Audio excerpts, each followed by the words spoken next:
Section 1. The House on Spooner Street. Understanding the Griffins. Close your eyes for a moment, or don't. Either way, settle in. Get comfortable. Let your body sink into wherever you're sitting or lying right now. And let me take you somewhere that, if you grew up watching animated television at any point in the last 25 years, you probably know better than certain rooms in your own house. It's a two-story colonial on Spooner Street in a fictional town nestled somewhere in the state of Rhode Island. There's a vaguely yellow exterior, a tree in the front yard, a mailbox that has seen better days, and behind that front door, one of the most chaotic, messy, emotionally complicated households that American animation ever put on a screen. This is the Griffin house, and the people inside it, well, they love each other. They're just not always very good at showing it. In fact, sometimes the way they show the exact opposite of love is what this entire story is about. We're going to spend a long time together tonight. A very long time. And we are going to go through every significant betrayal, every knife in the back, every moment where trust was broken or loyalty was thrown away. That happened over the course of this long, strange, endlessly watchable show. We are not rushing.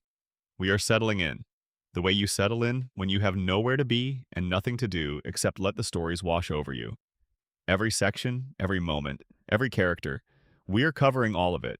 And if you happen to drift off somewhere in the middle of this, that is perfectly fine. That is, in fact, the point. These stories will be here when you come back. But before we get into the betrayals themselves, we need to understand the architecture of the relationships. Because a betrayal without context is just an event. A betrayal with context is a wound. And the wounds in this show go deep partly because the foundation underneath them was, at least for a while, genuinely warm. Family Guy premiered on the night of January 31st, 1999, right after the 33rd Super Bowl aired on Fox. That slot was one of the most valuable pieces of real estate in American television, and the show that Seth MacFarlane had pitched to the network, a cartoon about a bumbling working-class father, his patient wife, their 3 kids, and their peculiarly intelligent dog, pulled in somewhere in the neighborhood of 22 million viewers for that first episode alone. That number would never be reached again, and for reasons we will not go into deeply tonight, the show's path was anything but smooth from that point forward. It got canceled, came back from the dead, got canceled a second time, and then returned again in 2005 after a cult following, built on Adult Swim reruns and DVD sales, convinced Fox that the audience had never actually left. It had just been waiting. What that audience had been waiting to return to was something specific, something you can feel in those early seasons if you watch them today. There was warmth underneath the chaos. There was a family that, despite everything, seemed to actually like each other on some level. Peter Griffin was dumb and reckless, but when he looked at Lois, there was something real there. Lois was sharp and often frustrated, but she understood her husband in the way that only someone who has chosen to love a very specific kind of difficult person can understand them. Brian the dog was sarcastic and a bit of a failure, but he was loyal in the deepest sense of the word. Stewie was plotting murder from his crib, but the comedy came from the impossible gap between how he looked and what he was saying. Meg was overlooked, and Chris was clueless, and the house was constantly on the edge of some new disaster. But there was a center to it all, a center that held. What makes the betrayals in this show hit the way they do is precisely because that center was real once. The cracks in trust that came later, and they came season after season, accumulated like water damage in old walls. They hurt because you could remember when things were different. When Peter would mess up and then apologize, when Brian would talk Peter out of something genuinely terrible. When Lois would hold the family together with a kind of exasperated grace.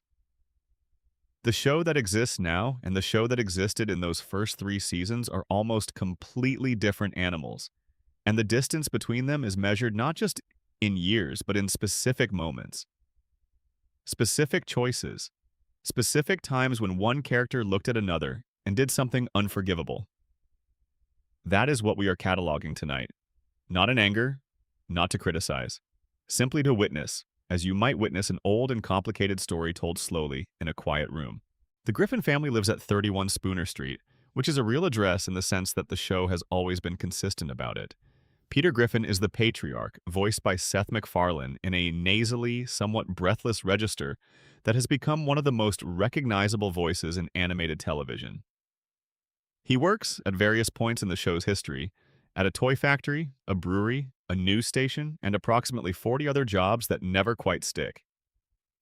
He is a man of appetites, for food, for beer, for television, for whatever scheme has currently captured his attention, and almost none of those appetites lead anywhere good.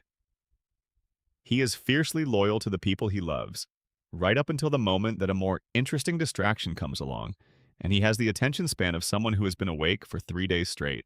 Lois Griffin, née Pewterschmidt, is the daughter of immense wealth who chose to marry down, and she has spent most of her adult life pretending she doesn't occasionally regret that choice. She is voiced by Alex Borstein, and she has one of those voices that conveys about 14 emotions simultaneously, which is appropriate, because that is roughly how many emotions Lois is usually managing at once. She is the responsible one, the anchor, the person who actually remembers the children's names and school schedules and medical appointments. She is also, as the show gradually reveals, not nearly as stable as her role requires her to be.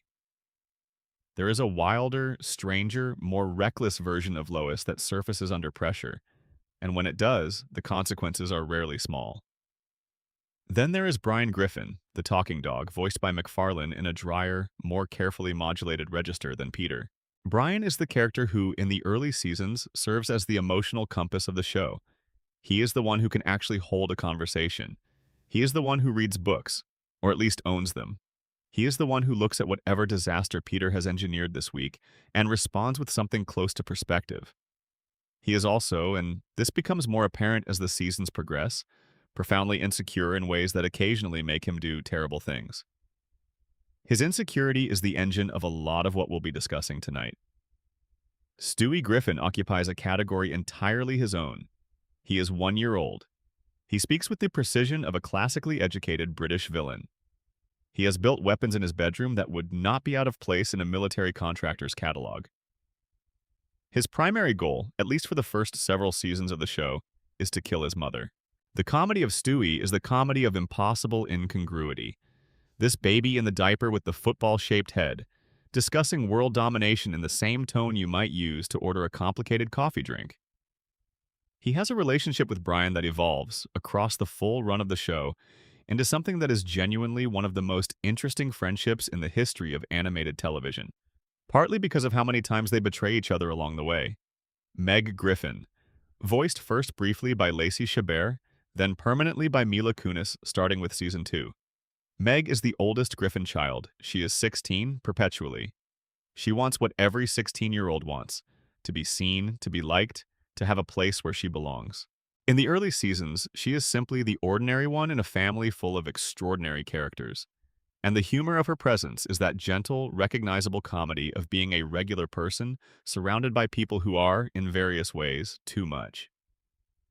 What happens to Meg over the course of the show's run is not gentle, and it is not comfortable, and we will spend considerable time with it later tonight, because it is one of the most sustained examples of a character being broken down by the people who are supposed to love her that American animated television has ever produced. Chris Griffin, voiced by Seth Green, is the middle child, younger than Meg, older than Stewie. He is kind, a little slow, and obsessed with art and drawing in a way that the show never quite develops into anything meaningful. He exists mostly in the background of whatever chaos Peter is generating this week, agreeable and largely harmless, though not entirely without his own moments of small cruelty that we will note in passing. And then, filling out the ensemble, there are the neighbors. Joe Swanson, the wheelchair-using police officer voiced by the inimitable Patrick Warburton, who sounds like every tough guy from every cop movie you've ever seen, condensed into one earnest, occasionally heartbreaking human being. Cleveland Brown, the gentle, measured neighbor who eventually gets his own spin-off show. And Glenn Quagmire, the airline pilot, the man whose entire personality is organized around his sexual appetite, voiced by MacFarlane with a specific brand of gleeful vulgarity that somehow, impossibly, makes the character likable in spite of everything. These are the people. This is the neighborhood. And for the next several hours, we are going to walk through what happened to the trust between them, season by season, storyline by storyline, moment by moment. Before we get into the specific episodes, I want to say something about the nature of betrayal in a long-running animated show that I think is easy to miss if you consume it episode by episode rather than stepping back and watching the whole thing from a distance. In most forms of storytelling, betrayal is a discrete event. Someone does the thing and the thing changes everything. The relationship before the betrayal is different from the relationship after it, and the story acknowledges that difference and works with it. That is how betrayal operates in novels, in films, in most structured narrative. Family Guy does not work that way. It cannot work that way because its format does not accommodate permanent consequence. Every episode is essentially a reset. Whatever happened last week has happened, technically, in the continuity of the universe. The characters can and occasionally do reference past events. But the emotional and relational weight of those events does not accumulate in the way that the weight of real experience accumulates. Meg is abused for an entire season, and then in the season finale, there is a moment of apparent recognition and healing. And then the following week, Meg is in exactly the same position she was in before the recognition. The ledger does not carry over. This has a specific effect on how betrayal functions in the show, and it is an effect that I think is worth naming directly. It makes betrayal cheap. Not in the sense that the individual betrayals are not felt. Some of them are felt quite acutely in the moment of the episode, but in the sense that they never cost anything in the long run. The person who was betrayed will be fine by next week. The relationship that was fractured will be intact again by the time the episode is over. The lesson that should have been learned will not have been learned. The character who should have grown will not have grown. And the show can therefore keep deploying betrayal as a narrative tool without ever having to actually deal with its consequences. That is the specific shape of the show's relationship with betrayal, and it is worth holding in mind as we go through all of it. These are not the betrayals of a show that takes betrayal seriously as a moral and relational category. They are the betrayals of a show that has discovered.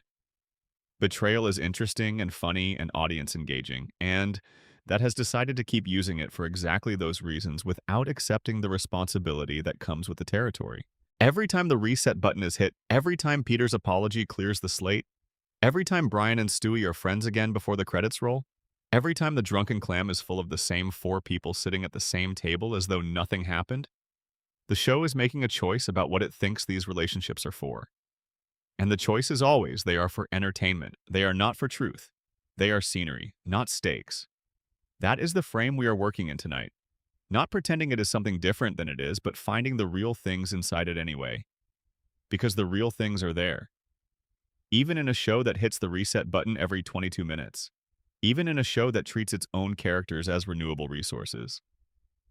The real things are there, and they are worth finding, and on a long, quiet night, when you have nowhere particular to be, that kind of searching is one of the best things there is to do.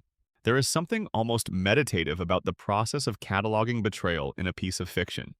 You are not experiencing the hurt yourself, you are watching it happen to characters who exist only in frames of animation, in written dialogue, in the collective imagination of everyone who has ever sat down on a Sunday night and turned on Fox. And yet the patterns are real. The way trust erodes gradually and then catastrophically. The way people who love each other find small, consistent ways to let each other down before one day the small ways become large.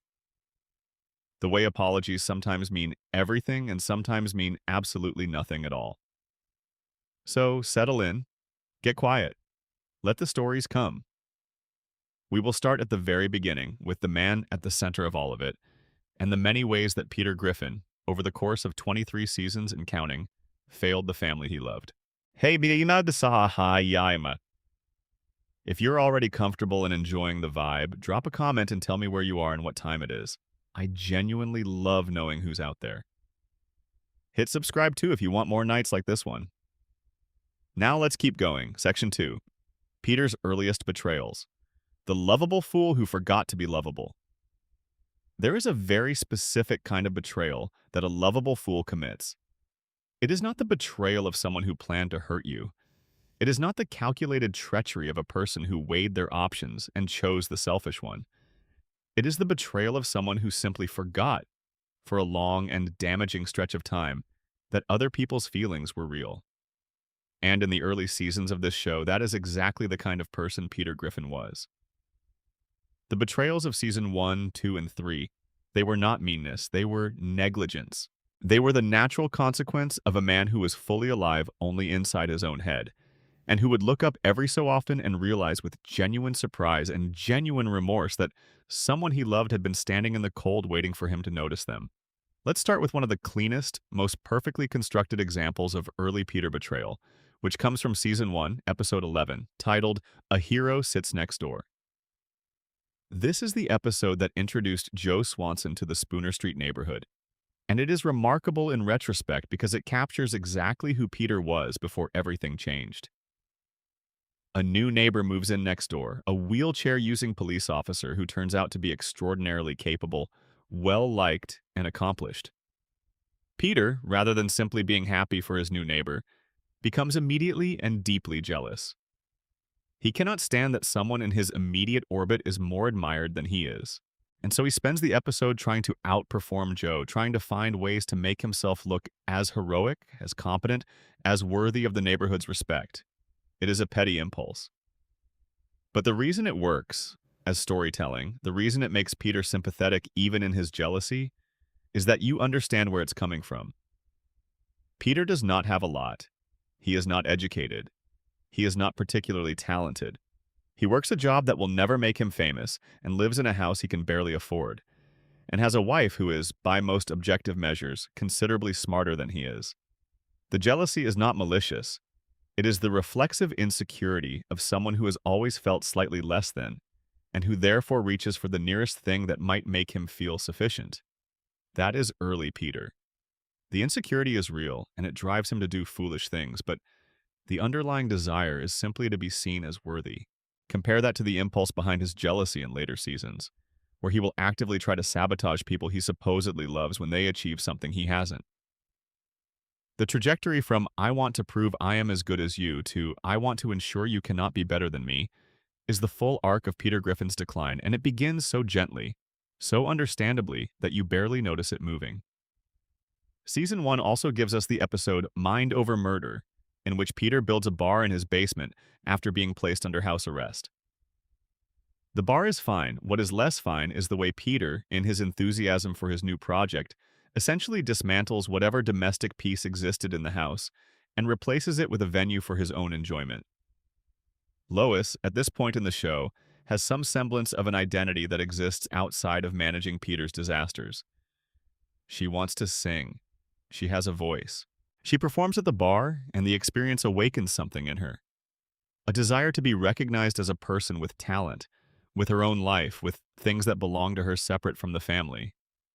And Peter, not out of cruelty, but out of that same profound obliviousness, keeps redirecting the spotlight toward himself and his bar and his entertainment, never quite registering that Lois is trying to tell him something important about who she needs to be allowed to be.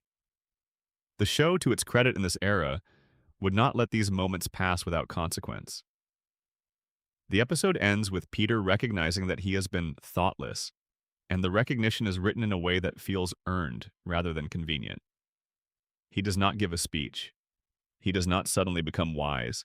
He just demonstrates, in some small, clumsy way, that he was paying attention even when it didn't look like it. That gesture, imperfect, late but real, is the currency of early Peter's relationships. His betrayals were forgivable because his remorse was genuine. Not performed, not strategic, but actually felt. Then there are the betrayals that are softer and stranger. Season 2, Episode 3, Da Boom, in which the family survives a fictional apocalyptic event, and Peter's decisions nearly destroy the small community of survivors. Season 2's Brian in Love, which is only tangentially about Peter, but which establishes the first hint that Brian's feelings for Lois are more complicated than they should be, and Peter's cheerful obliviousness to the emotional dynamics around him begins to look less like sweetness and more like a kind of willful blindness. Season 2's 15 Minutes of Shame, in which a reality TV show crew infiltrates the Griffin house and Peter's ego, his delight in the camera, his bottomless need for attention, leads him to essentially sell his own family's dignity for the pleasure of being seen on television. It is a small betrayal in the scheme of things, but it establishes a pattern that will become much more damaging as the show continues. Peter will always choose the thing that feels good to Peter right now over the thing that is good for the people around him. Always, without exception. And the gap between accidentally thoughtless and deliberately self-serving is one the show will slowly, relentlessly close over the next 20 years.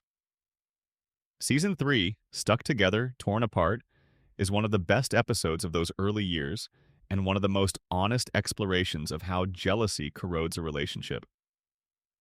Peter becomes pathologically possessive of Lois's time and attention. He cannot tolerate the idea that she has friends, that she exists as a social creature independent of him, that there are parts of her life he is not a central character in. And so he becomes controlling in that specific, low-level way that doesn't look like abuse from the outside, but that Lois describes in the episode's most precise moment as exhausting. They agree to a trial separation. They each see other people. They each realize in their separate ways that what they have together cannot easily be replaced. And then they come back. What that episode does beautifully is demonstrate that the betrayal of trust in a long marriage is often not one dramatic event. It is accumulated pressure. It is thousands of small moments in which one person's needs take up so much oxygen that the other person's needs quietly begin to suffocate. Peter loves Lois in ways that are real and sometimes quite moving. He also, repeatedly and reflexively, treats her as an extension of himself rather than as a person who exists independently of him. That pattern is the fundamental betrayal at the heart of the Griffin marriage, and it predates the show's revival by many seasons. Season 3 also gave us To Love and Die in Dixie, which sends the family to the Deep South in witness protection after Chris accidentally witnesses a robbery. And while the episode is largely comic and adventurous, it contains a moment that is worth noting.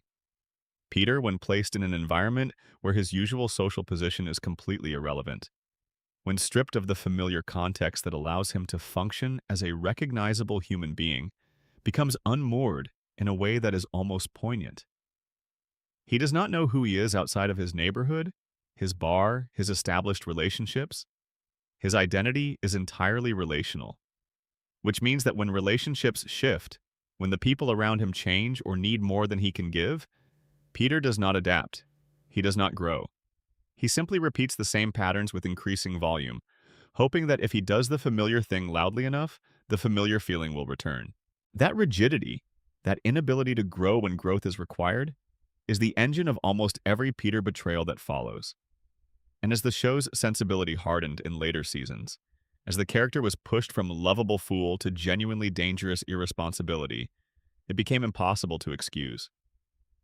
But here in seasons 1 through 3, it is still possible to watch Peter mess up and feel something close to sympathy. He is not a bad person. He is a person who has not yet learned how to be as good as the people around him need him to be. There is something almost tender about that, a kind of pre-decline nostalgia that sets in when you watch those early episodes now, knowing what is coming. Because the Peter Griffin of season 1, the man who built a bar in his basement, and then actually tried to make his wife happy in it, the man who was jealous of his new neighbor but ultimately showed up when it mattered, the man who could be talked back from the edge by a look from Lois or a word from Brian. That man is going somewhere, season by season, choice by choice, piece by piece. And the destination is somewhere much colder. Season 4 begins the post-cancellation era of the show, and immediately it is apparent that something has shifted. The animation has changed. The pacing has changed. And Peter's behavior, while still recognizable, is starting to drift further from the warm, bumbling territory of those first 3 seasons and towards something harder and more comfortable with its own cruelty. The cutaway gags have gotten longer and more frequent, which changes the rhythm of the episodes in ways that matter. When you fill 20% of a runtime with random disconnected jokes, you have 20% less time for the character work that makes betrayals feel like betrayals rather than just plot events. Season 4, Episode 4, Don't Make Me Over, is one of the first episodes in which the show explicitly addresses Meg's treatment by using it as the punchline for something genuinely uncomfortable. Peter takes Meg to a doctor to have a mole removed and cannot resist making comments about her appearance along the way.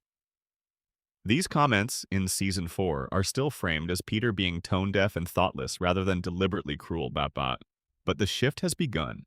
What was once a father who didn't always know what to say to his teenage daughter has started to become a father who has decided that the easiest way to relate to that daughter is to make jokes at her expense. It's an easier dynamic than actual intimacy. It requires nothing of him. And so he reaches for it again and again, without examining what it costs Meg each time he does. The episode also introduced the idea of Meg receiving outside validation, a makeover, a new look, a chance to be seen as something other than the least interesting person in any room. And then having that validation stripped away in ways that reinforce the message she has been receiving from her family for years. You are not beautiful. You are not special. The world agrees with us about you. That is not a message a show should be delivering to one of its core characters, and yet Season 4 began delivering it with a regularity that would only increase. Meanwhile, in Season 4's The Cleveland Loretta Quagmire, we get one of the first significant friend group betrayals, which we will return to in more detail in a later section, but which deserves acknowledgement here.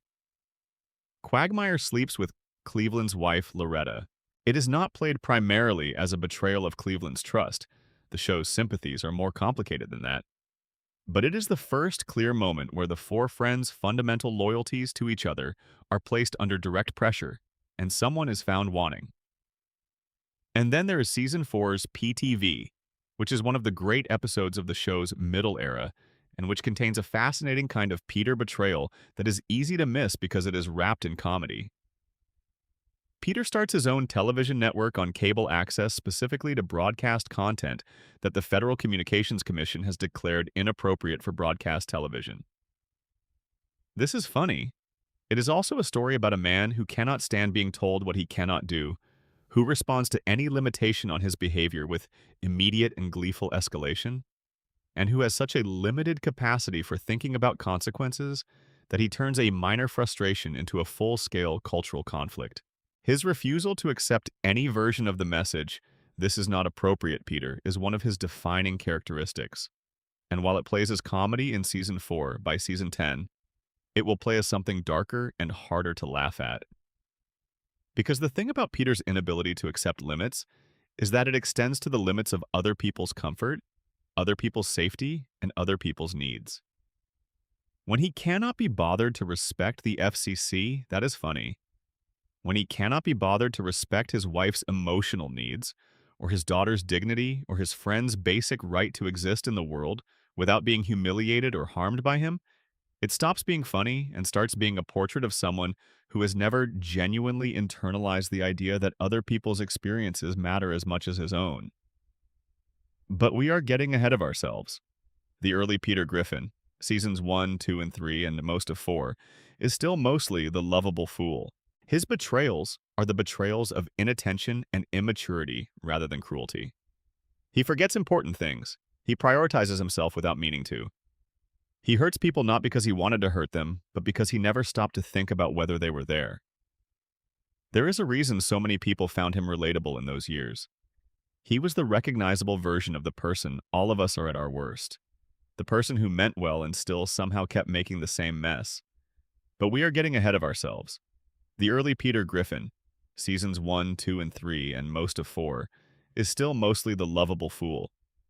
His betrayals are the betrayals of inattention and immaturity rather than cruelty.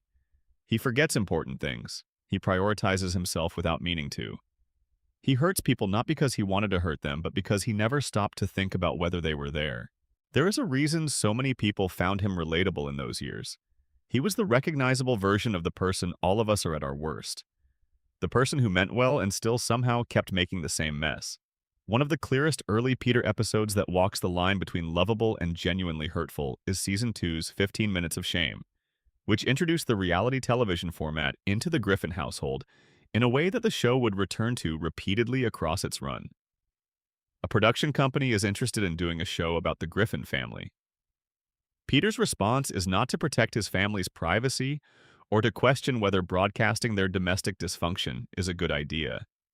His response is to become immediately and deeply invested in being the star of the show. He wants to be on television. He wants to be seen. He performs for cameras with an enthusiasm that is utterly disconnected from any consideration of what his wife and children might feel about having their lives turned into content. The episode is funny. Peter's vanity is always funny, but there is an undercurrent that the show does not fully examine. Peter is willing to sell his family's dignity for attention. Not for money, not for security, not for anything practical. For the feeling of being watched. For the chemical hit of being the center of someone else's attention. And when Lois objects, as Lois always objects, as Lois's entire role in the family requires her to object, Peter does not hear the objection as a legitimate concern from a person he loves. He hears it as an obstacle between him and what he wants. That is not a small thing. That is the shape of a marriage that is already organizing itself around one person's needs at the expense of the others. Season 2, Episode 11, A Fish Out of Water, is an episode that features Peter in a storyline almost entirely disconnected from his family, and the disconnection itself is worth noting. Peter and his friends go on a fishing boat, and the adventures that ensue are organized entirely around Peter's comfort, Peter's pleasure, Peter's decisions about what is fun and what is worth doing. The family at home is essentially a backdrop. They exist as a return point, a destination he will come back to when the adventure is over, rather than as people whose lives continued while he was gone. This is early Peter's most fundamental betrayal. Not any specific act, but the chronic, structural failure to be present for the people who need him to be present. Season 3, Episode 16, Peter Griffin, Husband, Father, Brother, is an episode that demonstrates Peter at his most sincere and also, paradoxically, at his most inadvertently damaging. The episode centers on Peter's discovery of a connection to African American ancestry, which he pursues with enthusiasm and, characteristically, absolutely no capacity for nuance or self-awareness. The episode's treatment of its subject matter is complicated and has aged in mixed ways, but the specific Peter betrayals blah at its center, his willingness to adopt a cultural identity as a kind of costume, his failure to understand the difference between genuine engagement and performance, is part of a larger pattern. Peter does not know how to be something. He knows how to play something. The gap between those two things is where most of his failures live.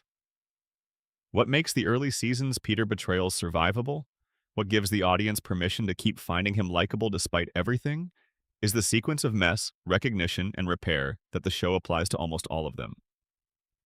Peter does the thing. Peter realizes he did the thing.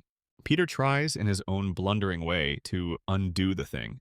The undoing is usually inadequate and often generates new problems, but the trying is real, and the real trying is what keeps the relationship between Peter and the audience intact through these years. What happens next, in season 4, 5, 6, 7, and beyond, is that the repair sequence begins to break down. The recognition becomes less reliable. The repair becomes less genuine. And eventually, the mess just stays mess, because the character has traveled too far from the version of himself who was capable of feeling bad about the mess to find his way back to that register. That distance is the story of Peter Griffin in 20 acts. And knowing it is coming does not make the watching of it any easier. What happens later is different. What happens later is a man who has made his peace with the mess. Section 3. Lois and the Weight of a Thankless Marriage. If Peter Griffin is the center of gravity around which all the chaos of this show orbits, then Lois Griffin is the structure that tries to hold everything in place while that center of gravity pulls it all apart. She is the most realistic character in the show, in the sense that her contradictions are the contradictions of a real and complicated person, rather than the contradictions of someone whose characterization has simply become inconsistent over time. Or at least she was that person for a while. What happens to Lois over the course of the show is its own kind of betrayal. A different character slowly moving into her space, wearing her face, using her voice, but making choices that the Lois of seasons 1 through 3 would not have recognized as her own. Lois Pewterschmidt was born to enormous wealth. Her father, Carter Pewterschmidt, is a man of such concentrated unpleasantness and casual contempt for almost everyone in his vicinity that his only redeeming characteristic is that the show treats him as entirely aware of how terrible he is, which gives the character a kind of honest clarity. Carter did not want his daughter to marry Peter Griffin. He did not approve of Peter when they were dating. He did not approve when Lois got pregnant with Meg. He has never particularly revised his assessment, and yet there is a recurring undercurrent in the show's treatment of the Pewterschmidt family that suggests Carter's objection was never purely about class. There was something else, a conviction that his daughter was worth more than what she chose. And Lois, for a long time, demonstrates through her actual behavior that he may not have been entirely wrong. Because here's the thing about Lois Griffin that the show establishes in its first season and never fully abandons. She chose Peter. Not because she was settling, not because she couldn't do better. She was actively pursued by Tom Tucker, the local news anchor, before she and Peter got together. She chose Peter because Peter, in all his chaotic, thoughtless, big-hearted foolishness, made her feel something. Made her feel alive in a way that her wealthy, structured, overly refined childhood had not. She chose mess over order, passion over stability. And she has spent the entirety of their marriage managing the consequences of that choice, which is exhausting, but which is also, you sense, deeply necessary to her sense of herself. Lois, without the mess to manage, would not know what to do with herself. The mess is the job. The job is the point. The earliest Lois betrayals, and yes, Lois betrays people too, the show has never pretended otherwise, are not betrayals of Peter so much as betrayals of herself. There is a version of Lois in those early seasons who gives up things she cares about, ambitions she had, things she wanted to become, in service of a family that takes those sacrifices so completely for granted that it sometimes seems like no one notices they are being made. The piano she plays sometimes, but not enough. The performing she did before children, before the house on Spooner Street, before the daily work of being the functional adult in a household full of people who need her to be functional so they don't have to be. These are not dramatic betrayals. They are the slow, accumulated cost of choosing a certain kind of love. Season 1's Mind Over Murder touches on this directly when Lois gets a chance to perform at the bar Peter has built in the basement and discovers in front of an actual audience that she is genuinely talented, that people respond to her, that there is a version of her public self that is impressive and compelling in ways that her role as wife and mother never allows. The episode handles this with more sensitivity than you might expect. It does not resolve with Lois simply being told that her real talent is motherhood, which would be the laziest possible ending. Instead, it allows the complexity to stay in the room for a while, acknowledging that someone can love their family deeply and still grieve the paths not taken. But then there are the betrayals that are less forgivable. Season 5, Episode 13, Bill and Peter's Bogus Journey, which is in many ways the clearest early evidence that Lois, like her husband, is capable of abandoning her better instincts when something shinier presents itself. Peter befriends former President Bill Clinton after the latter's car breaks down in front of the Griffin house. Their friendship is reckless and juvenile in the way that all Peter's friendships are, and Lois disapproves. She goes to confront Clinton, and the confrontation ends with the two of them in bed together. This is not a misunderstanding. It is not a moment of confusion or accidentally ambiguous circumstances. Lois Griffin sleeps with someone who is not her husband, someone who is her husband's friend, and while the show does give her a subsequent moment of genuine guilt, the fact that it happened at all is notable. What makes it notable is not that Lois is capable of infidelity. Characters in comedies make bad choices all the time. That is what comedies are for. What makes it notable is the specific quality of the impulse behind it. Lois is drawn to Bill Clinton for the same reason she was drawn to Peter all those years ago. He makes her feel seen in a way that her regular life has stopped making her feel. The excitement, the danger, the flattering attention of someone powerful and charming. These are the things that Lois's daily life has been drained of, slowly, by the sheer volume of maintenance that family requires. She reaches for them in a moment of weakness, and the reaching costs her something real even after Peter forgives her. That forgiveness, by the way, is interesting in its own right. Peter does not handle it well initially. There is rage, there is hurt, there is a period of profound awkwardness in which both of them attempt to rebalance something that has been tipped over.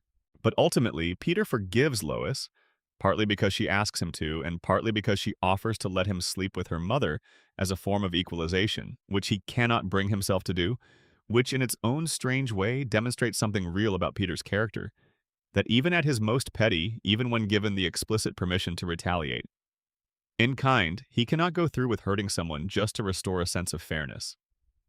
That impulse toward restraint, that small surviving piece of actual decency, is worth noting. It will not always be there. Season 7, Episode 3, Road to the Multiverse, is primarily a Brian and Stewie episode rather than a Lois story. But Season 7 in general represents a point where Lois's character begins to harden in ways that track with the broader shifts in the show's tone. The warmth that defined her early seasons, the sense that she was genuinely fighting to keep her family intact and genuinely succeeding in small but real ways, begins to cool. She is still competent. She is still the functional adult in the household. But the affection that used to animate her competence, the sense that she was managing Peter's disasters because she loved Peter and not just because someone had to, becomes less visible. Season 9, Episode 14, And I'm Joyce Kinney, is a remarkable episode for what it does to Lois's social standing and for what it reveals about how she has been managing her public identity for years. A local news anchor named Joyce Kinney befriends Lois and then, in a twist that feels genuinely nasty, in the way the best Family Guy twists do, reveals on air that she and Lois went to high school together and that Lois, as a teenager, made an adult film called Quest for Fur that Joyce had been sitting on for decades. The film is broadcast to the entire town. Lois is devastated. The people who had been her friends and community members in the town turn their backs on her almost immediately. She is excluded from her church. She loses the social standing that she had carefully constructed over the years of the show. The episode is interesting because it forces the question of whether Lois's respectable surface has always been partly constructed. Whether the carefully managed image of the good mother, the responsible wife, the stable center of the family, has been at least partly a performance put on over a more complicated and less easily admired reality. The Lois of those early seasons had a past, a drug history, a wild period before the children, impulsive choices she'd put behind her, but the show treated those things as genuinely behind her. The Joyce Kinney episode suggests that the past is never entirely behind anyone, and that the respectability Lois has built for herself is thinner than it looks.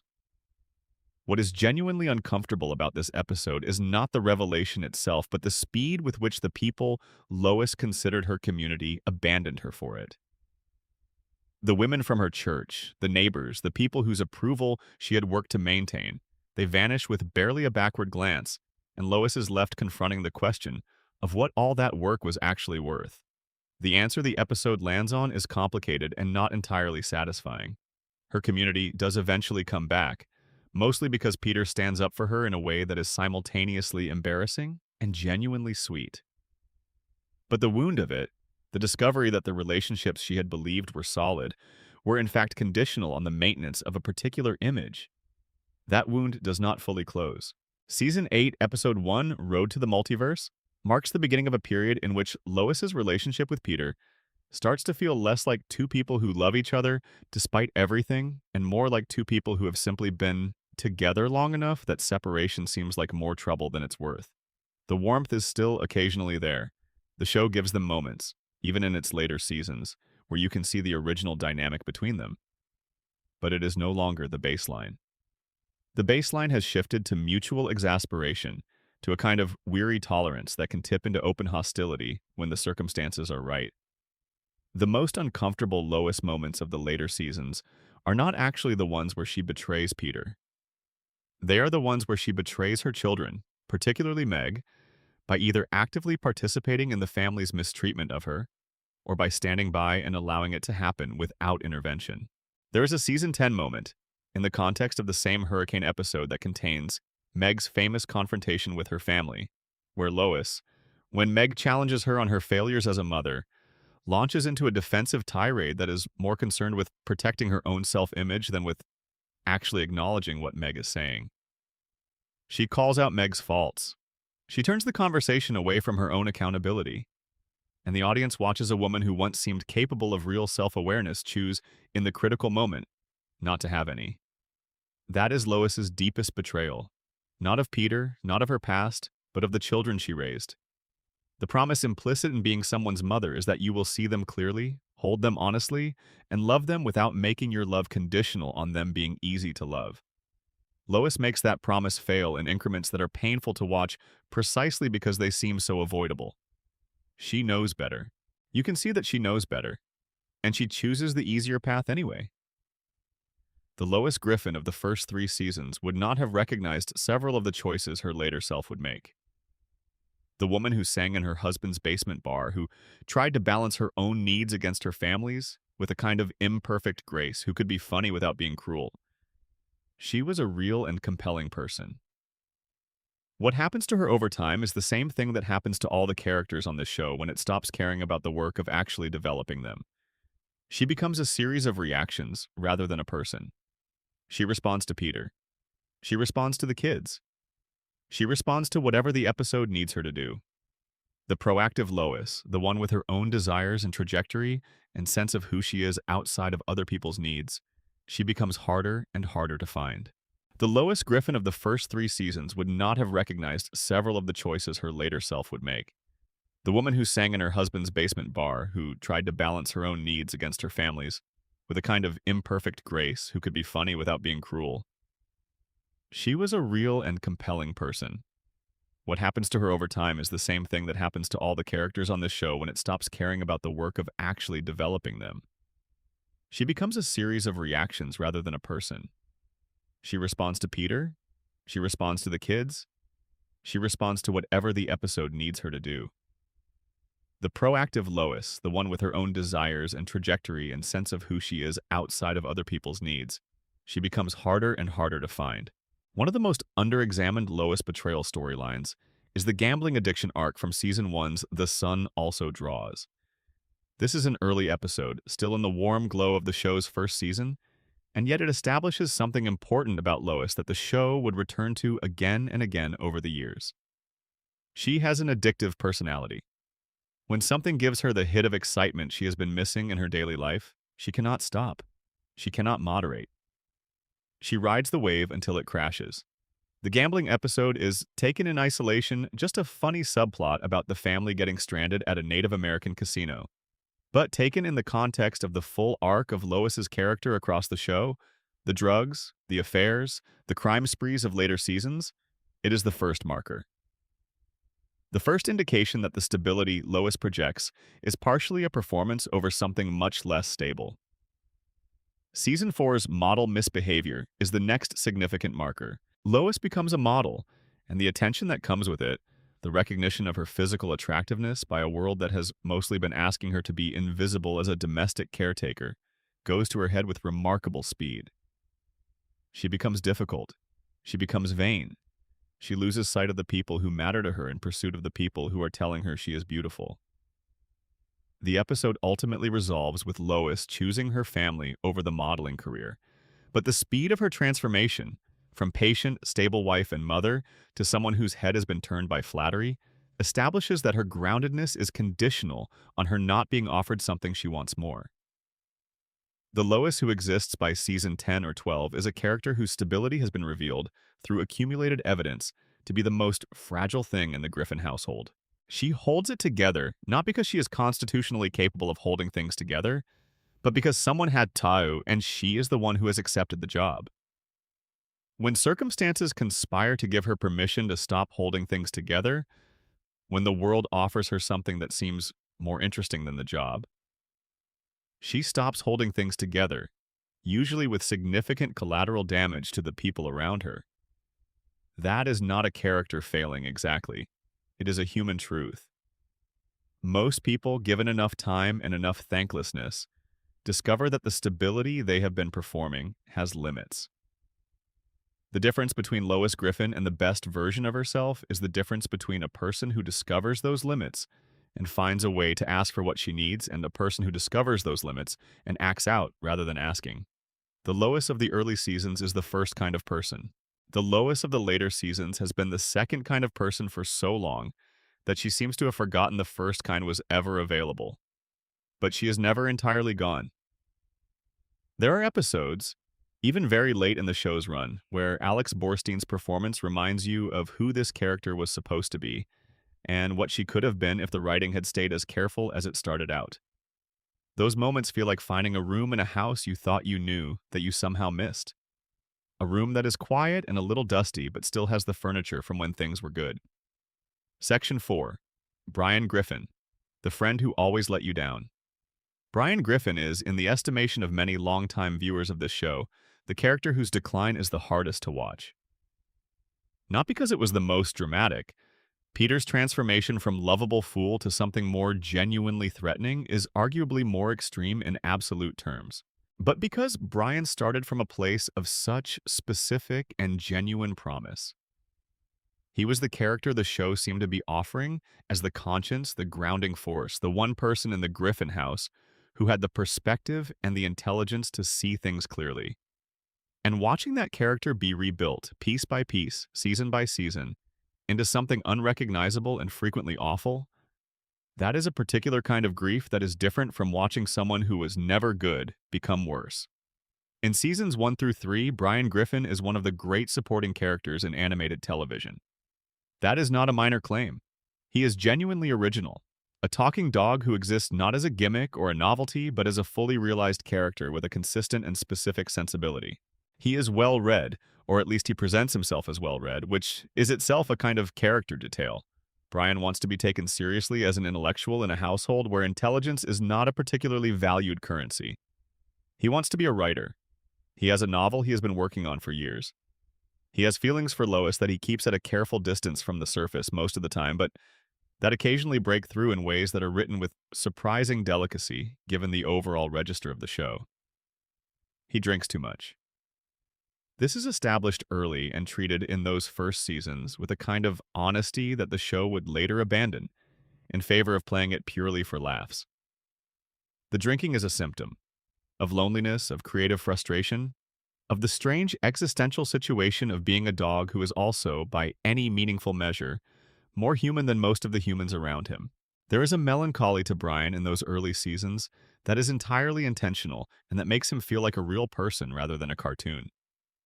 He is a character who is aware of his own limitations in a way that makes those limitations poignant rather than just pathetic. His friendship with Peter in those years is one of the best things the show does. They are genuinely unlikely companions, the reckless, thoughtless, enormous-hearted fool, and the careful, melancholic, intellectually aspirational dog who watches the fool with a combination of exasperation and real affection. Brian talks Peter out of things.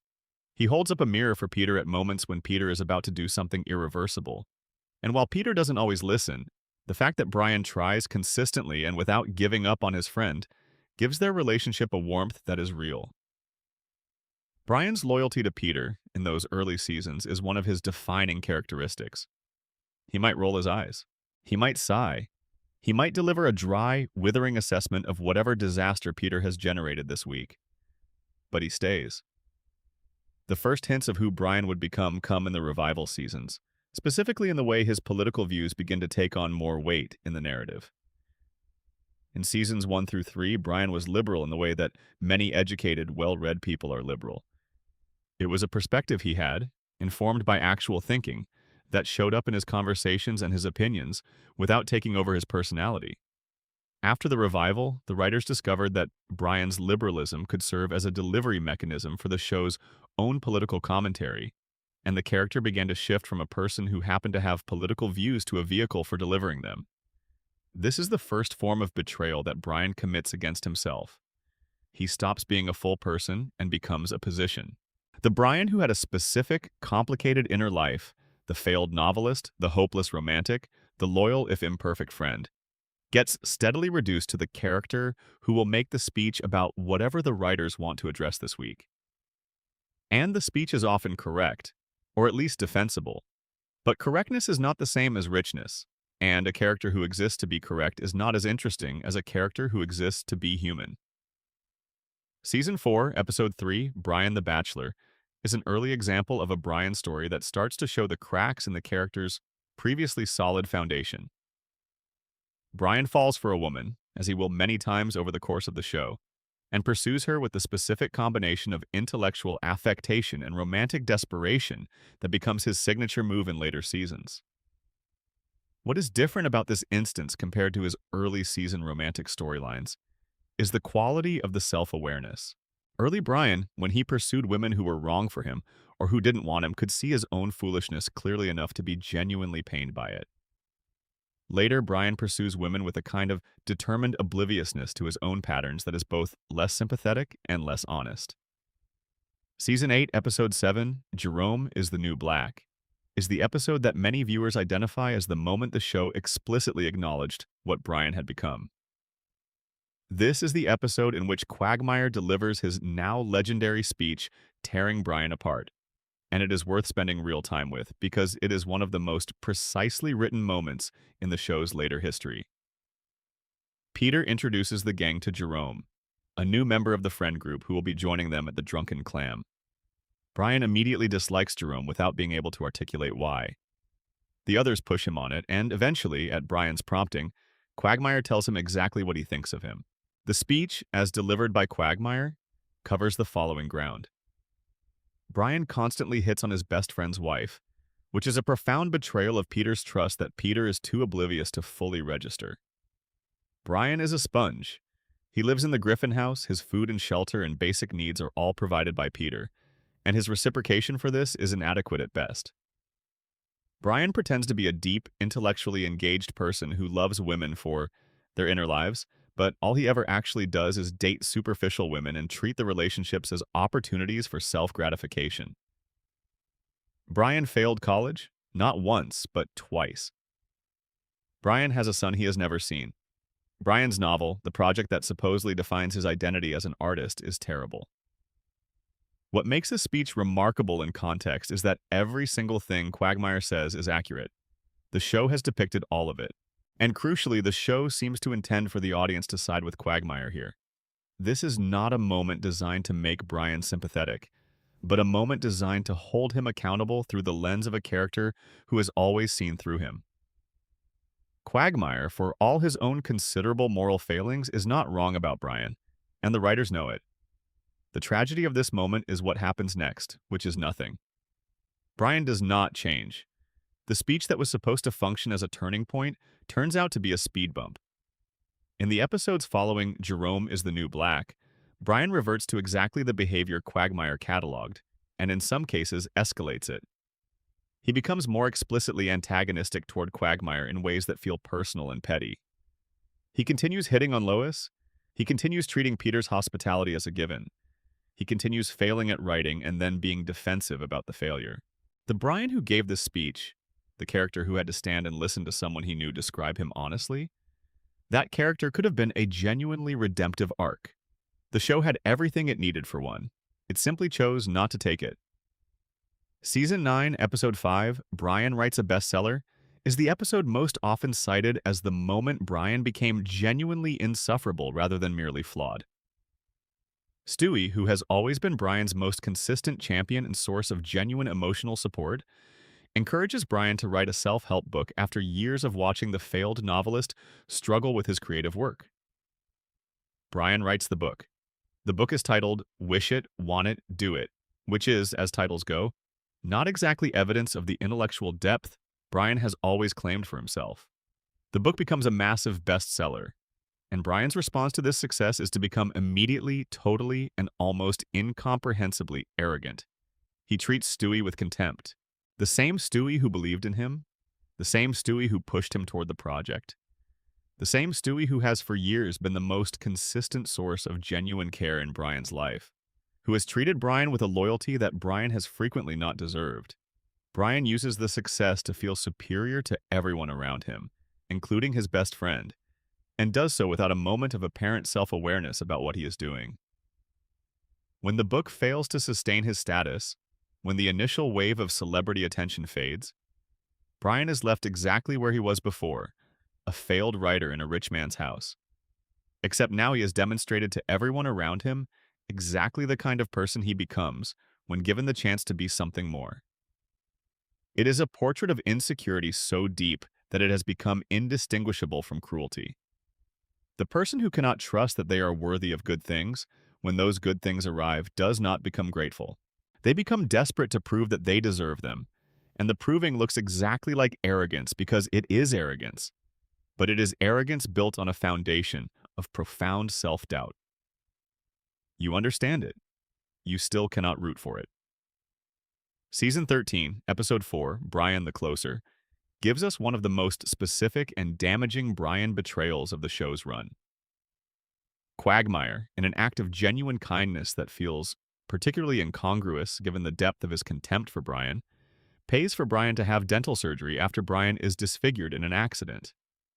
It is a gift. It is an unambiguous act of friendship across a difficult and complicated relationship.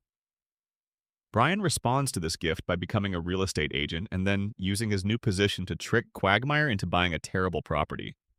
He tricks him out of the money. He smiles while doing it. And when Quagmire hunts him down, furious, Brian delivers an impassioned speech about his own failings and shortcomings. Not because he has actually had a moment of genuine remorse, but because he is stalling for time, running out the clock on the 72-hour window in which Quagmire could legally back out of the deal. When Quagmire figures out what Brian has done, he smashes a lamp over Brian's head and shatters the new teeth he paid for.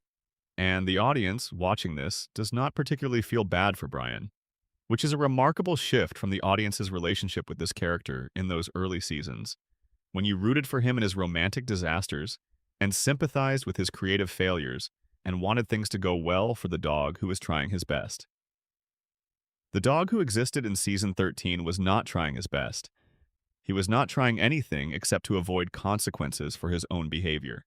Season 16, Episode 11, Dog Bites Bear, is the episode that crystallizes something important about the later Brian-Stewie relationship, specifically because it takes the character back to territory that should be his natural home, the emotional bond with Stewie, and then has him commit a betrayal within that bond that is, depending on how you look at it, either forgivable or not. Brian destroys Rupert, Stewie's teddy bear. The thing that is, as the show has established over many seasons, Stewie's most cherished possession. Not because of what the bear is made of, but because of what Rupert represents. A stable, uncomplicated presence that Stewie can rely on absolutely, in a world full of people and creatures who are anything but reliable. Brian, drunk and irritated by Stewie's constant interaction with the bear during a movie marathon, goes to a bar and comes home and chews the bear to pieces. What makes this worse, what tips it from accident while impaired into something harder to forgive, is what Brian reveals on the mountain in Vermont, where Stewie has gone to scatter Rupert's ashes. Brian eventually admits that the destruction was not accidental. He was jealous. Jealous of a teddy bear because the love Stewie showed Rupert was love that Brian wanted directed at him. He destroyed the thing his best friend loved most because his own need for affirmation was so overwhelming that he couldn't stand watching it directed somewhere else. That is a specific and recognizable human failing. It is a very bad thing to do. And the episode, to its credit, does not entirely excuse it. It allows the pain of it to register fully, before eventually moving toward a reconciliation that is earned rather than convenient. But the revelation that the destruction was intentional, that it was an act of jealousy rather than a stumbling accident, changes the nature of the betrayal entirely. This is not Brian at his worst through negligence. This is Brian at his worst through active choice. The show gave Brian back, season after season, the opportunity to be the character he was supposed to be. The thoughtful, loyal, imperfect, but genuine friend who tries to do right by the people he loves. And season after season, Brian would take that opportunity and either squander it or use it briefly and then retreat back to the worst version of himself. Season 13, Episode 14, Herpy the Love Sore, is one of the most specifically uncomfortable Brian betrayal episodes in the entire run. The episode begins with Brian and Stewie becoming blood brothers, a ritual of commitment and trust, the formalizing of their bond. It is a moment that, in its origins, is entirely sweet. They are saying, "We choose each other. We are bound." And then it is revealed that Brian has herpes and gave the disease to Stewie through the blood pact without disclosing his condition. He knew. He knew when they did it and said nothing, either because he didn't think about it or because he actively chose not to think about it. Stewie, who is a baby, now has a lifelong infectious disease. The episode is played mostly for humor. The show rarely lingers in the discomfort it creates, but the specific nature of the betrayal is almost impossible to wave away. Brian, in creating a bond of formal trust with his best friend, concealed information that would have been material to the decision. He did not lie exactly. He withheld. And the difference between those two things is, in most ethical frameworks, not as large as people who do the second one tend to believe. What the herpes episode reveals is something that the Quagmire speech had already said more explicitly. Brian does not apply to himself the standards he holds everyone else to.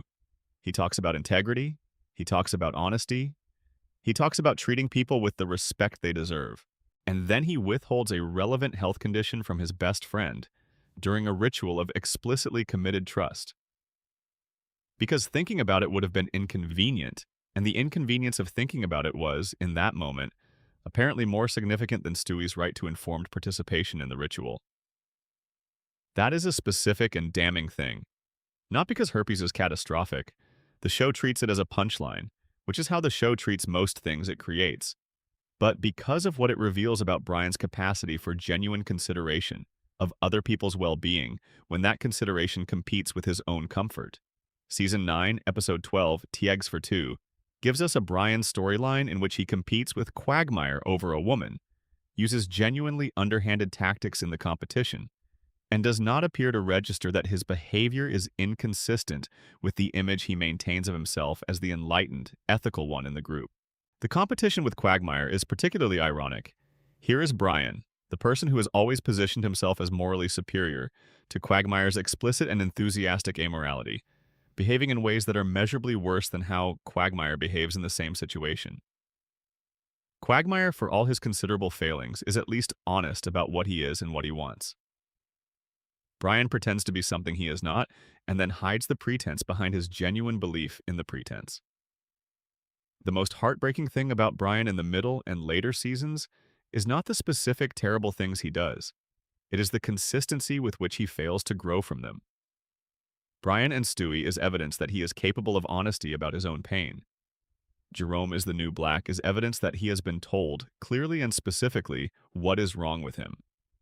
Brian writes a bestseller is evidence that he can recognize his own worst impulses when they are pointed out to him directly. And yet, none of this recognition leads to change. The growth that should follow the honesty is never grown. The correction that should follow the criticism is never made. Brian is the character the show uses to tell a story about someone who has all the self-awareness in the world, and none of the self-determination to do anything with it. Season 15, Episode 17, The Dating Game, features Brian embarking on yet another romantic pursuit, and while the specific episode is not particularly notable, it is notable in context. By season 15, Brian's romantic failures have become so predictable and so clearly the result of his own character deficiencies that there is no longer any particular sympathy available for them. In the early seasons, Brian's unlucky love life was poignant because you believed he was genuinely trying and genuinely failing through no fault of his own. By season 15, it is impossible to watch a Brian romance without knowing exactly how it will end and why, and the why is always the same. Brian is more interested in what a relationship says about him than in the actual person he is in the relationship with. He treats women as mirrors for his own self-image, and when the mirror stops reflecting what he wants to see, when the woman turns out to be a full person with perspectives and needs that complicate his self-narrative, he retreats. There is something genuinely sad about that pattern when you strip away the comedy and look at it directly. Brian wants love. He has always wanted love. His early feelings for Lois, while inappropriate in their targeting, were real feelings, real longing for a connection that he hadn't found and believed he deserved. The tragedy of Brian Griffin is not that he became a bad person. It is that he became a person so defended by his own pretensions that the love he has always wanted cannot get in. He has built a fortress of opinions and affectations and claims sophistication around the insecure, lonely dog who lives at the center of it. And the fortress keeps out the very things it was supposedly constructed to protect. That Brian, the insecure, lonely dog under all the performance, is the character worth loving. He shows up in Brian and Stewie. He shows up in Dog Bites Bear. He shows up in tiny moments across the show's full run when the writers remember who he actually is. And every time he shows up, the gap between who he is and who he pretends to be becomes more visible, and therefore more painful. The saddest thing about Brian Griffin is not the specific terrible things he does. It is the terrible efficiency with which the show forgets to remember who he is. Section 5. Stewie's Coldest Cuts. Betrayals from the Crib. The betrayals of Stewie Griffin occupy a different emotional register from everything else we have discussed. Because Stewie, for most of the show's run, is not the kind of character from whom betrayal is unexpected. When a baby who has been plotting your death since before he could walk finally manages to do something awful, the shock is not that the awful thing happened. The shock is in the specific nature of the awful thing, the precision of it, the intelligence behind it, and occasionally the raw feeling that comes out the other side, when the evil genius turns out to have a heart after all. To understand Stewie's betrayals, you need to understand the arc of the character across the full run of the show, because that arc is significant enough that who he is in Season 1 and who he is in Season 16 are different enough that they almost require different frameworks for understanding. Season 1. Stewie is the evil genius baby. This is his entire identity, and it is stated without ambiguity in virtually every episode he appears in. He wants to kill Lois. He wants to take over the world. He has built weapons in his bedroom that a military research laboratory would be impressed by. He has a time machine. He has a mind control device. He speaks with a refined British accent and uses the vocabulary of a villain from a 19th century novel while occupying the body of a 1-year-old child in a diaper. The comedy is the impossibility. The gap between the packaging and the contents is where all the humor lives. His relationship with Lois in those early seasons is defined entirely by his desire to end her existence. The attempts are varied and creative and almost always foiled by some combination of her obliviousness and his own miscalculations. She picks him up and hugs him and feeds him and changes him without the faintest awareness that the creature in her arms is fantasizing in elaborate detail about her destruction. The dramatic irony is the point. You know something Lois doesn't know. You carry that secret through every interaction between them, and it gives those interactions a dark charge that makes even the mundane scenes between mother and son faintly sinister and therefore funny. Brian is the only character who consistently understands what Stewie is saying and can engage with him on his own terms, and this creates the early framework of their friendship. Brian is not shocked by Stewie. He is not frightened by him. He responds to Stewie's plans with the dry skepticism of someone who has been listening to grandiose schemes fail for years, and Stewie finds in that response something he doesn't get anywhere else: the experience of being taken seriously. Even if the taking seriously comes wrapped in disbelief, it is still attention of a kind that nobody else in the house offers. The first genuine Stewie betrayal is not directed at Brian. It is directed at everyone, in a sense. It is the act of choosing a simulation over reality, of refusing the commitment that genuine action would require. And this happens in Season 6's two-part event. Stewie finally kills Lois. He achieves the thing he has been working toward since the first episode of the show. He eliminates the one obstacle between himself and total world domination. He becomes exactly what he always said he was going to become. And then the show reveals that none of it was real. It was a simulation. Stewie running a computer program to see what would happen if he actually followed through. This is a betrayal, not of a character within the show, but of the show's relationship with its own premise. The Stewie kills Lois storyline had been the running joke of the character since day one, and the 6-season build-up to its apparent resolution is either the most satisfying payoff the show could have delivered or the most elaborate joke in its history, depending on how you feel about the reveal. For many viewers, the simulation reveal felt like a cheat, a promise made and then unmade, a narrative commitment refused at the last possible moment.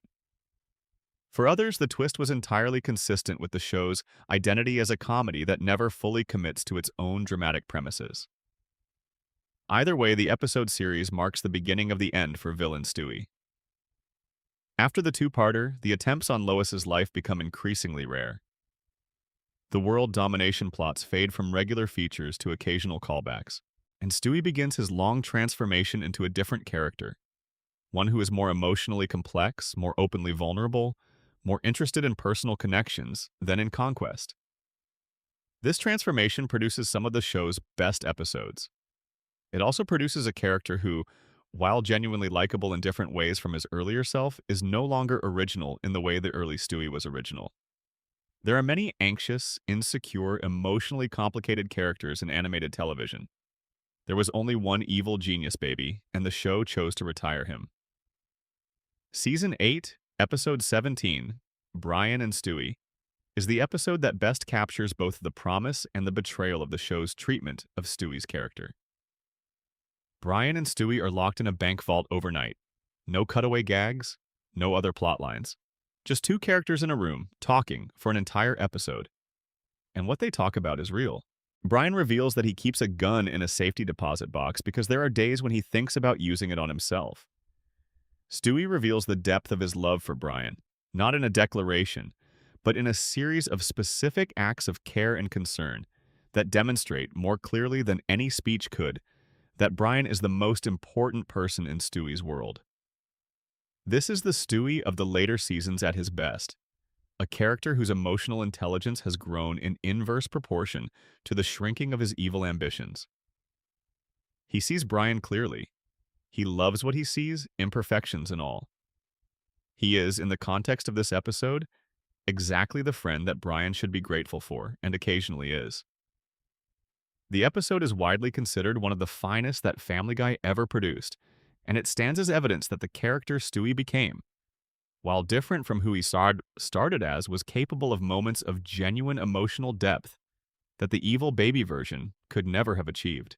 Season 9, Episode 1, And Then There Were Fewer, gives Stewie one of his more gleefully amoral moments in the show's middle period. The episode is a murder mystery parody, and Stewie, having returned to his villainous instincts for the occasion, is revealed to have orchestrated substantial portions of the chaos. It is a reminder that the homicidal intelligence is still in there somewhere, available when the story calls for it, even as the character's daily personality has drifted far from its origins. Season 12, Episode 8, Christmas Guy, is the episode that most purely distills what Stewie's character has become by the show's 12th year on air. Brian has died, hit by a car, gone, replaced by a new dog named Vinny. Stewie is devastated in a way that the show does not play for easy laughs. He is genuinely, recognizably grief-stricken, and the performance of it, in animation, in McFarlane's voice work, is one of the more quietly affecting things the show has done in its later years. When Stewie spots his past self in a toy store and realizes he can use the encounter to obtain a time travel device and go back to save Brian, the episode becomes something close to a love story. Not romantic, something more fundamental than that. The story of someone who would unwrite the timeline rather than live in a world without the person who matters most to them. Stewie saves Brian. The timeline is restored. Brian comes back. And the relationship between them, for a few seasons after, is allowed to be warm and mutual in a way that the earlier Stewie as villain dynamic could never have accommodated. But the betrayals do not stop just because the character has grown kinder. Season 16's Dog Bites Bear is, as discussed in the previous section, a betrayal story as much from Stewie's perspective as from Brian's. The episode eventually reveals why Stewie is so attached to Rupert beyond mere sentimental value. He knows, on some level, that Brian will die before he does. Dogs live shorter lives than humans, and even in the strange reality of this show, where a dog drinks martinis and drives a car, the mathematics of mortality are real. Rupert is the thing that will still be there when Brian is gone. The attachment is not just love for an object. It is the preemptive grief of someone who knows that the loss they most fear is inevitable. When Brian destroys Rupert, he does not just destroy a toy. He destroys a piece of Stewie's psychological architecture, the structure Stewie had built to deal with the future pain of losing Brian. And yet Stewie, at the end of the episode, after Brian has carried him up a mountain on a makeshift litter and said a eulogy for the bear and bought a replacement, forgives him. This forgiveness is not easy or automatic. It is the product of a conversation in which both of them say true things to each other about what they are afraid of and what they need. It is perhaps the most mature moment that either character has had across the full run of the show. The strange beauty of Stewie's arc, taken as a whole, is that his betrayals are always the betrayals of a character in genuine transition. He is not a stable person doing terrible things for stable reasons. He is someone moving, from cold to warm, from distant to close, from villainous self-sufficiency to genuine emotional vulnerability. The evil genius baby was a magnificent creation. The anxious, loving, complicated young person he eventually became was, in its own way, equally magnificent, even if it required the destruction of something irreplaceable to get there. The betrayal of Rupert is the one that hurts the most cleanly because it is the one committed against the purest form of love in the show. Stewie loves Rupert with the uncomplicated totality that only children can bring to love. Without reservation, without self-consciousness, without the thousand qualifications that adult love requires. When that love is destroyed, even briefly, even with eventual repair, something is lost that cannot be entirely replaced by a new bear with the same name. Something was learned about the nature of the people and things you trust, and what can happen to them when the people you love are not at their best. Season 9, Episode 12, New Kidney in Town, is the episode the show uses to demonstrate the depth of Brian and Peter's friendship in a way that is both absurd and genuinely affecting. Peter needs a kidney transplant. Brian turns out to be a match. The procedure would require Brian to donate both kidneys, all he has, which would be fatal. Brian agrees to do it anyway. The episode involves Stewie trying to save Brian by finding an alternative donor, and the whole thing resolves with the crisis averted. But the heart of the episode is Brian's willingness to die for Peter. Not as a dramatic gesture, not as a performance of loyalty. Just the quiet, immediate decision. Peter needs this, and I have it, and that is how this works. That is the Brian who is there from the beginning. The one the show keeps burying under layers of self-serving behavior and returning to in moments when it needs you to care about the character again. And it is worth noting, in those moments, the caring always comes back. Because the character was built to be worth caring about, and that foundational work never entirely disappears, no matter how many seasons of bad behavior accumulate on top of it. Season 11, Episode 13, Valentine's Day in Quahog, is a minor episode but one with a specific Stewie moment worth noting. Stewie attempts to arrange Valentine's Day plans with a girl he likes, and the episode handles his vulnerability with more gentleness than the show typically brings to the character's emotional life. The Stewie who is capable of wanting something he cannot simply take, who is in the position of any person who wants to be liked without the power to make someone like them, is the Stewie who followed from the dismantling of the evil genius character. He is less dangerous. He is also, in this register, considerably more human. Season 12, Episode 14, Fresh Air, is a disturbing Peter episode that intersects with the Stewie storyline in ways worth noting. Carter Pewterschmidt, Lois's father, becomes deeply attached to Chris and changes his will to leave everything to the boy, bypassing Lois entirely. Peter's response to this development is to attempt to marry Chris, to secure the inheritance through a legal bond to the heir. The episode is played as farce, but beneath the farce is another iteration of Peter's fundamental betrayal. He is willing to use his own child as a financial instrument. Not out of malice exactly, but out of the specific variety of selfishness that has characterized his relationship with money and advantage since the show's earliest seasons. Chris exists in this episode as a means to an end rather than as a person. That is the Griffin's house in miniature. Season 13, Episode 8, Our Idiot Brian, gives us the unnerving spectacle of Brian being so fully broken down that the show sends him to obedience training, and he becomes, temporarily, a normal dog. The episode plays with the interesting question of what Brian actually is. Is the intelligence and the pretension and the frustrated ambition the real Brian? Or is it a layer of performance over a more basic animal nature? The episode ultimately argues for the former, with Peter realizing he misses the annoying, pretentious Brian over the obedient, pleasant dog, and the restoration of Brian's personality being treated as the resolution. But the episode gestures at something the show never fully commits to exploring. The possibility that Brian's entire sense of self is constructed rather than inherent, that the dog underneath the performance is a very different creature from the one the show presents as its character. The specific Stewie betrayal that never gets quite the attention it deserves is the Season 12 episode Stewie, Chris, and Brian's Excellent Adventure, in which Stewie's time machine gets the three characters into various historical periods. And Stewie demonstrates, through several small moments, that his improved emotional disposition has not eliminated his capacity for ruthlessness. When it serves his interests, he is warmer. He is more capable of genuine connection. He still will not hesitate to use people when he needs to, or to make decisions that serve him at others' expense, when the stakes are sufficiently personal. The warmth and the cold intelligence coexist, and the show is most interesting about Stewie when it remembers this. when it doesn't flatten him into either a cuddly companion or a vestigial villain, but holds both things at once. Season 16, Episode 11, Dog Bites Bear, we have covered, but its placement in this section confirms a pattern. Even the late season's most affecting episodes are organized around betrayal. The show is most alive, most interested, most capable of genuine feeling when it is exploring the fractures in its characters' relationships. The comedy around those fractures, the filler, the cutaways, the random sketches, is what people remember the show for. But the show is actually best when it stops doing any of that and just lets two characters hurt each other and then try to find their way back. The strange beauty of Stewie's arc, taken as a whole, is that his betrayals are always the betrayals of a character in genuine transition. He is not a stable person doing terrible things for stable reasons. He is someone moving, from cold to warm, from distant to close, from villainous self-sufficiency to genuine emotional vulnerability.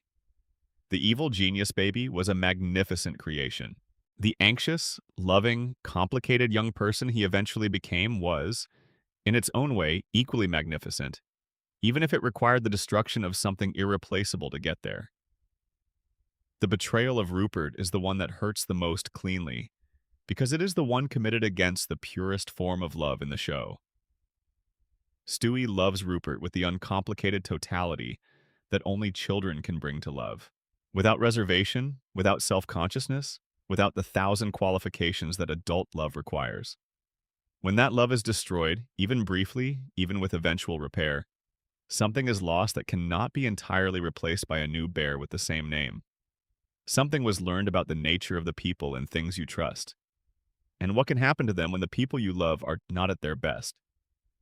That is a lesson Stewie carries in some form through the rest of the show, and it makes him, improbably, one of the most affecting characters in its long history. Section 6. Meg's Story. A family that turned its back. There is a specific kind of loneliness that is harder to bear than the loneliness of being entirely alone. And that is the loneliness of being surrounded by people who are supposed to love you, and discovering slowly that their love has conditions you can never meet. That is Meg Griffin's story. Not in the first 3 seasons, where she was simply the ordinary one in an extraordinary family, experiencing the ordinary disappointments of being a teenager in a house full of people with bigger personalities than hers. But from roughly season 4 onward, building to a sustained and relentless cruelty that the show did not stop to question for nearly a decade, Meg Griffin's story is the story of someone learning to live with the understanding that her family has decided she is worth less than everyone else. That this story is presented as comedy is the most uncomfortable thing about it. Meg is voiced by Mila Kunis beginning with season 2, and Kunis has spoken in interviews about the specific quality of the character's position in the show. Not with resentment, exactly, but with an awareness of what the role required her to do and what it meant. She was asked, for years, to voice a person being told in every available register that she was unlovable. She was asked to make that audible, to give it a human sound, to ensure that when the insults landed, they sounded like they were landing on a real person rather than a prop. And Kunis does that, which is part of why Meg's treatment in the later seasons is so uncomfortable to watch, because the performance makes you feel the hit, every single time. In the early seasons, 1, 2, and 3, Meg's narrative function is to be the least extraordinary member of an extraordinary family. This is, in itself, a kind of comedy with real resonance. Most people watching the show were, in some sense, the Meg in their own family dynamic. The person who didn't have a cool superpower or a hilarious catchphrase, who was just trying to get through high school with some semblance of dignity intact. The jokes about Meg in those seasons are the jokes about that experience. The failed social gambits, the crushing embarrassments, the sense that everyone else has access to a frequency of life that you are somehow not tuned to. Peter's relationship with Meg in those seasons is not warm, but it is not hostile either.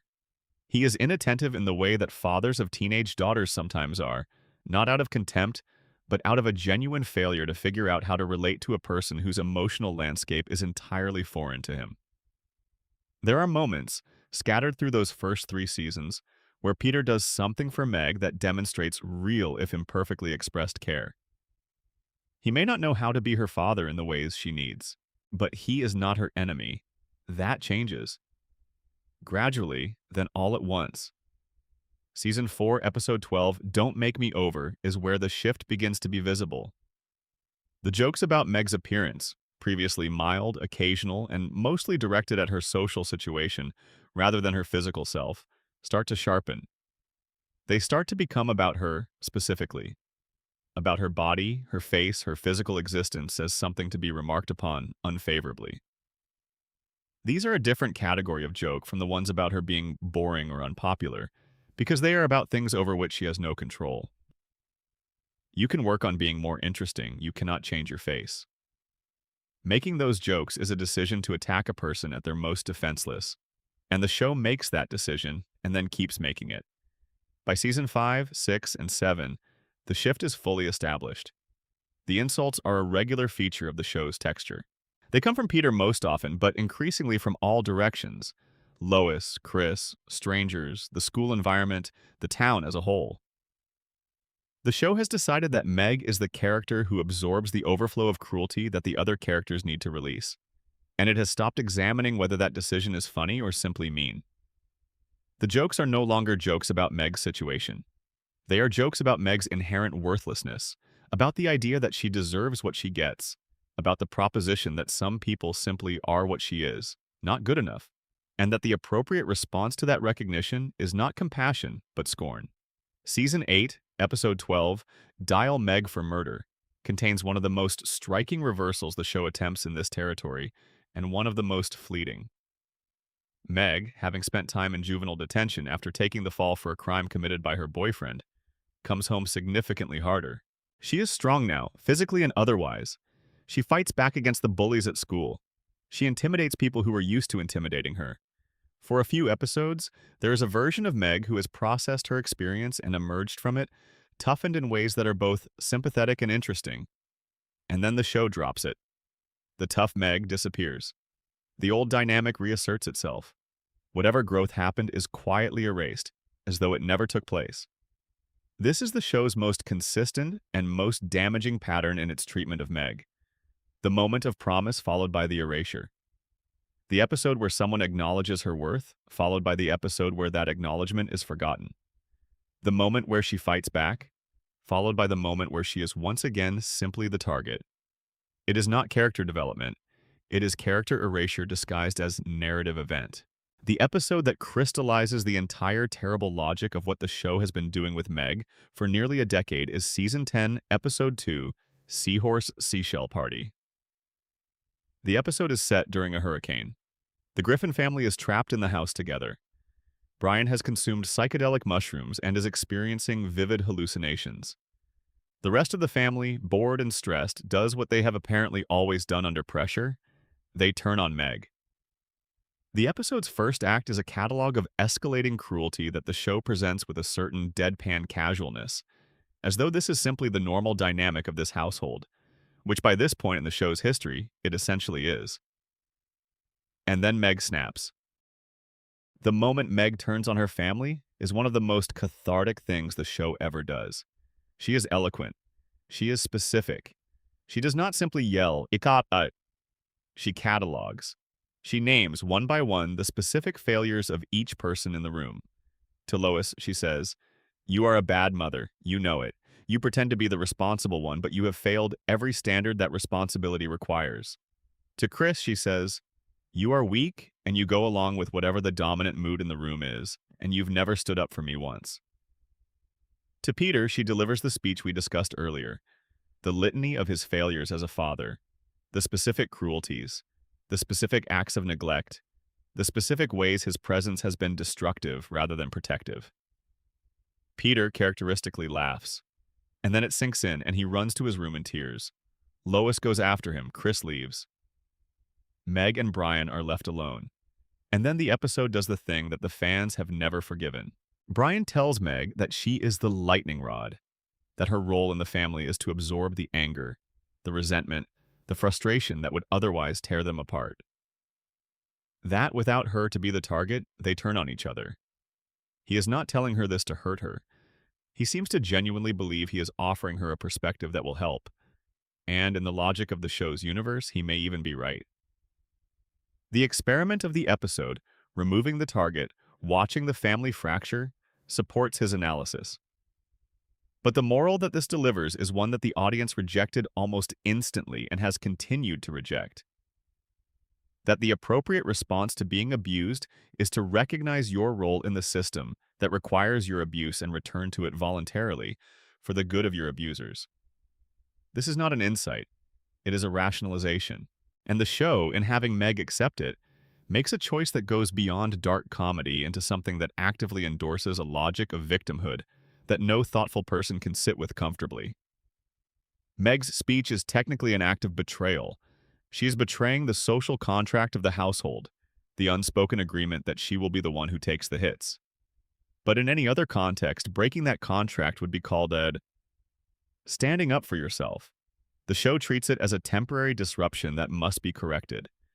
And Meg, having been told that her standing up for herself broke the family, goes back, returns to her position, accepts her role.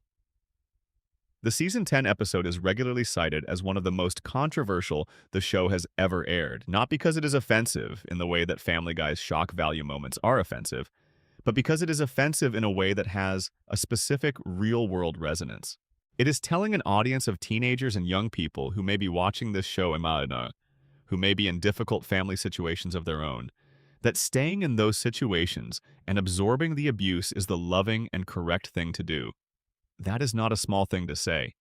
That is a deeply harmful thing to say, delivered in the packaging of a half-hour animated comedy. The show did eventually begin to pull back on the Meg abuse, largely in later seasons from around season 14 onward. More women were added to the writing staff, and those writers pushed back against the sustained cruelty. Meg began to have episodes in which she was competent, interesting, even impressive. Season 13's crossover with The Simpsons gave her one of her best moments, a genuine friendship with Lisa Simpson, who encourages her and recognizes her talent, and whose encouragement allows Meg to discover that she can play the saxophone beautifully. It is a warm, well-written episode that shows what Meg could be if the show cared enough to develop her consistently. Season 14, Episode 7, Peter's Sister, goes even further by attempting to provide a psychological explanation for Peter's treatment of Meg. It is revealed that Peter's own sister physically and emotionally abused him when they were children, and that this cycle of abuse is part of why he directs cruelty toward his daughter in the way that he does. Meg learns this. She has compassion for the child her father once was. They reconcile. Peter acknowledges explicitly that he has been terrible to her. It is a genuinely affecting episode with real emotional honesty. And then the next episode erases it. Of course it does. The pattern is the show's most damaging legacy as it relates to Meg. The promise of change, followed by the withdrawal of that promise. The acknowledgement of harm, followed by the recommission of that harm. It is not just a failure of storytelling. It is the show over and over again deciding that Meg's pain is a renewable resource, something that can be exploited, mined, turned into entertainment, and then quietly discarded when the episode is over and the damage doesn't need to be permanent. Because in a show without memory, nothing has to be permanent. The reset button removes the obligation of consequence. What Meg Griffin needed at some point in the show's run was not a cathartic speech or a sympathetic crossover guest or a cycle of abuse explanation. She needed the show to decide that she was worth keeping, worth developing, worth the consistent investment of attention and care that the show lavished on Peter and Brian and Stewie without question. She never got that. And the tragedy of it is not that she is a fictional character who doesn't know she deserved better. It is that millions of real people watch the show treat her the way they watched the show treat her and were expected to find it funny, and many of them did, and some of them absorbed the lesson. That is the betrayal that extends beyond the screen. Section 7. Chris and Quagmire. Side characters with sharp edges. Chris Griffin is the member of the Griffin family who gets discussed the least, and there is a specific reason for that. His character is, for most of the show's run, the most static. He is large, gentle, artistically inclined, and not particularly bright. He is voiced by Seth Green with a kind of affable obliviousness that makes him simultaneously easy to like and easy to overlook. He is the middle child in the most literal sense. caught between Meg's suffering and Stewie's intelligence, between the chaos Peter generates and the management Lois provides. He just kind of exists in the house, eating and drawing and occasionally saying something that surprises you with its accidental insight. And yet Chris has his moments of betrayal, small and large, that are worth examining, because they illustrate something important about how the show treats the people who exist in the background of its primary narratives. The people who are not the main event, the people who are present in the room when the main betrayals happen and who are complicit in them by virtue of their presence and their silence. Chris joins in on the Meg jokes. This is the most consistent form of his betrayal, and it is the most damning precisely because it is so unremarkable. In a house where the abuse of Meg has become normalized, where everyone from Peter to Lois to the family dog participates in or enables it, Chris is simply one more voice in the chorus. He does not initiate the cruelty with the enthusiasm that Peter does. He does not analyze it with the cold logic that Brian occasionally applies to it. He simply follows along, the way middle children in difficult family systems often do, not because they endorse what is happening, but because joining in is easier and safer than standing apart. There is something particularly sad about this version of Chris's character, because the show also intermittently shows a Chris who is kind, who is genuinely gentle, who has moments of warmth toward Meg that feel real, that feel like they come from a different, better version of the dynamic. And then those moments are forgotten, just like everything else. The Chris who treats Meg with cruelty the following week has no memory of the Chris who was kind. The show does not hold him accountable for the gap. He is not required to be consistent. Season 3's The Sun Also Draws is an interesting early Chris episode because it demonstrates the character's potential for a storyline that goes beyond mere background decoration. Chris has a real artistic talent.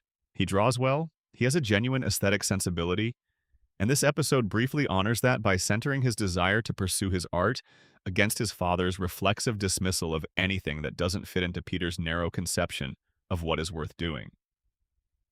The episode ultimately lands in a decent place for both father and son, but it is notable for what it suggests. A version of Chris's character that could have been developed much more richly. An artistic soul trapped in the body of a large, cheerful boy in a family that has no particular use for artistic souls. That potential is largely unrealized, which is its own form of betrayal, not of Chris by the other characters, but of Chris by the show itself, which keeps finding the path of least resistance in his characterization rather than the more interesting and difficult path of actually developing him. Glenn Quagmire, by contrast, is a character who has been developed, not necessarily in the direction that makes him likable, but in the direction that makes him fascinating. Quagmire is the moral center of a show that frequently has no moral center, in the sense that he is one of the few characters who consistently sees through the bullshit of the people around him and says so out loud.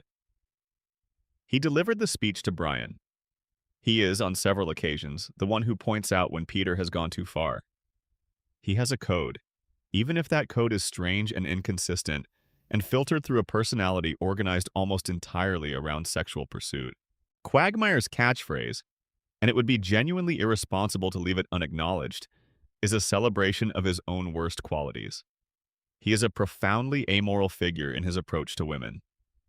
The show has always been aware of this and has played it for comedy with varying degrees of self-awareness. In the earlier seasons, Quagmire's promiscuity was presented with a wink. The gag was not that what he does is fine, but that someone this extravagant in their appetites is inherently comedic. In the later seasons, the show became somewhat less comfortable with this framing, though it never fully committed to a more critical examination. The Quagmire betrayal that carries the most weight is not directed at his friends, but at his own family. Season 8, Episode 18, Quagmire's Dad, introduces Ida Davis, Quagmire's father, and reveals that Ida is a transgender woman who has recently transitioned after a lifetime of living as a man. The episode handles this with a mixture of genuine sensitivity and predictable insensitivity, but what matters for our purposes is the specific betrayal at the center of it. Brian, who has always been positioned as the enlightened, liberal member of the group, sleeps with Ida and is then horrified when he discovers she is transgender. Quagmire beats Brian so severely that it becomes one of the most graphically violent scenes the show had produced at that point, motivated by a complex combination of genuine hurt on behalf of his parent and the specific nature of Brian's horror being at odds with Brian's claimed open-mindedness. The episode is messy in its treatment of its subject matter, as the show often is when it ventures into territory that requires real delicacy. But it contains, within that mess, a genuine insight about the gap between proclaimed values and lived behavior. Brian has been telling everyone for years how progressive and accepting he is, and then the moment he is personally confronted with the implications of that acceptance, he fails completely. Quagmire's response is violent and disproportionate, but his contempt for Brian's hypocrisy is entirely justified. The Quagmire who exists in the late seasons of the show is a character who has been betrayed, most acutely, by the show's own inconsistency. He is sometimes the perceptive outsider who holds everyone accountable. He is sometimes just the sex joke. He is sometimes a genuinely sympathetic person, whose loneliness and attachment to his friends coexists with his worst impulses. He is sometimes a vehicle for the show's least considered humor. The inconsistency is the betrayal. A character this rich should have a more stable relationship with who he is. Glenn Quagmire, by contrast, is a character who has been developed, not necessarily in the direction that makes him likable, but in the direction that makes him fascinating. Quagmire is the moral center of a show that frequently has no moral center, in the sense that he is one of the few characters who consistently sees through the bullshit of the people around him and says so out loud. He delivered the speech to Brian. He is, on several occasions, the one who points out when Peter has gone too far. He has a code, even if that code is strange and inconsistent, and filtered through a personality organized almost entirely around sexual pursuit. Quagmire's catchphrase, and it would be genuinely irresponsible to leave it unacknowledged, is a celebration of his own worst qualities. He is a profoundly amoral figure in his approach to women. The show has always been aware of this and has played it for comedy with varying degrees of self-awareness. In the earlier seasons, Quagmire's promiscuity was presented with a wink. The gag was not that what he does is fine, but that someone this extravagant in their appetites is inherently comedic. In the later seasons, the show became somewhat less comfortable with this framing, though it never fully committed to a more critical examination. What the show does commit to in the later seasons is the exploration of Quagmire's loneliness.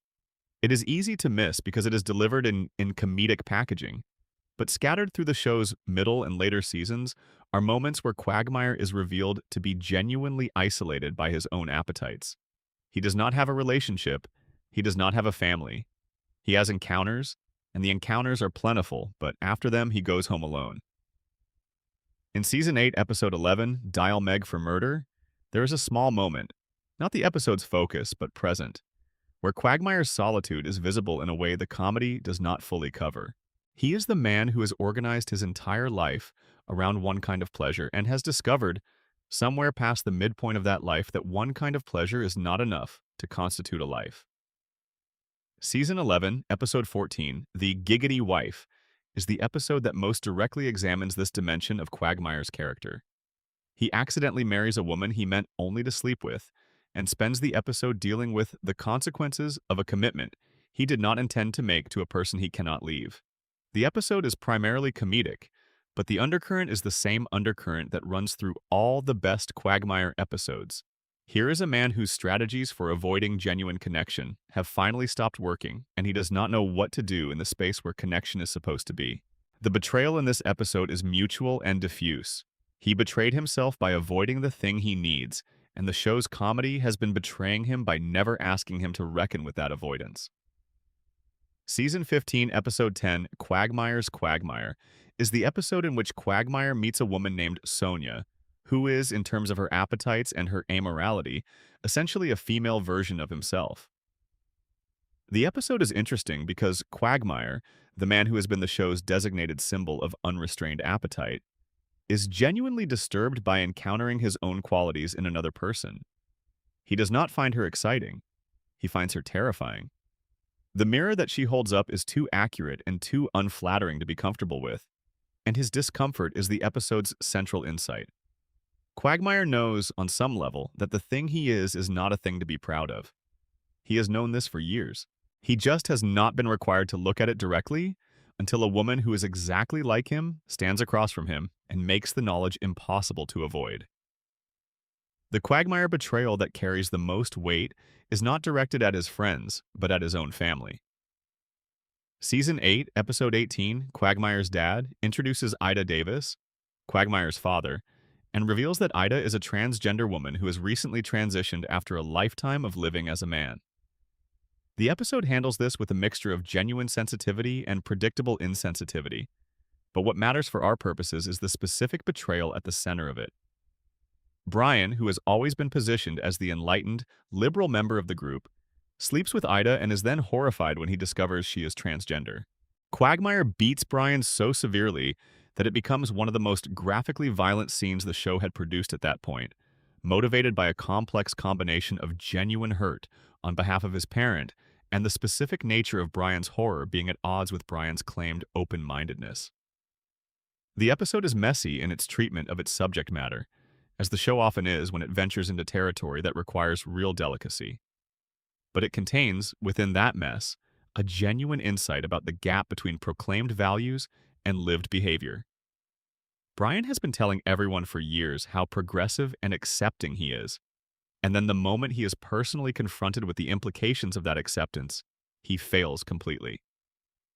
Quagmire's response is violent and disproportionate, but his contempt for Brian's hypocrisy is entirely justified. The Quagmire who exists in the late seasons of the show is a character who has been betrayed, most acutely, by the show's own inconsistency. He is sometimes the perceptive outsider who holds everyone accountable. He is sometimes just the sex joke. He is sometimes a genuinely sympathetic person whose loneliness and attachment to his friends coexists with his worst impulses. He is sometimes a vehicle for the show's least considered humor. The inconsistency is the betrayal.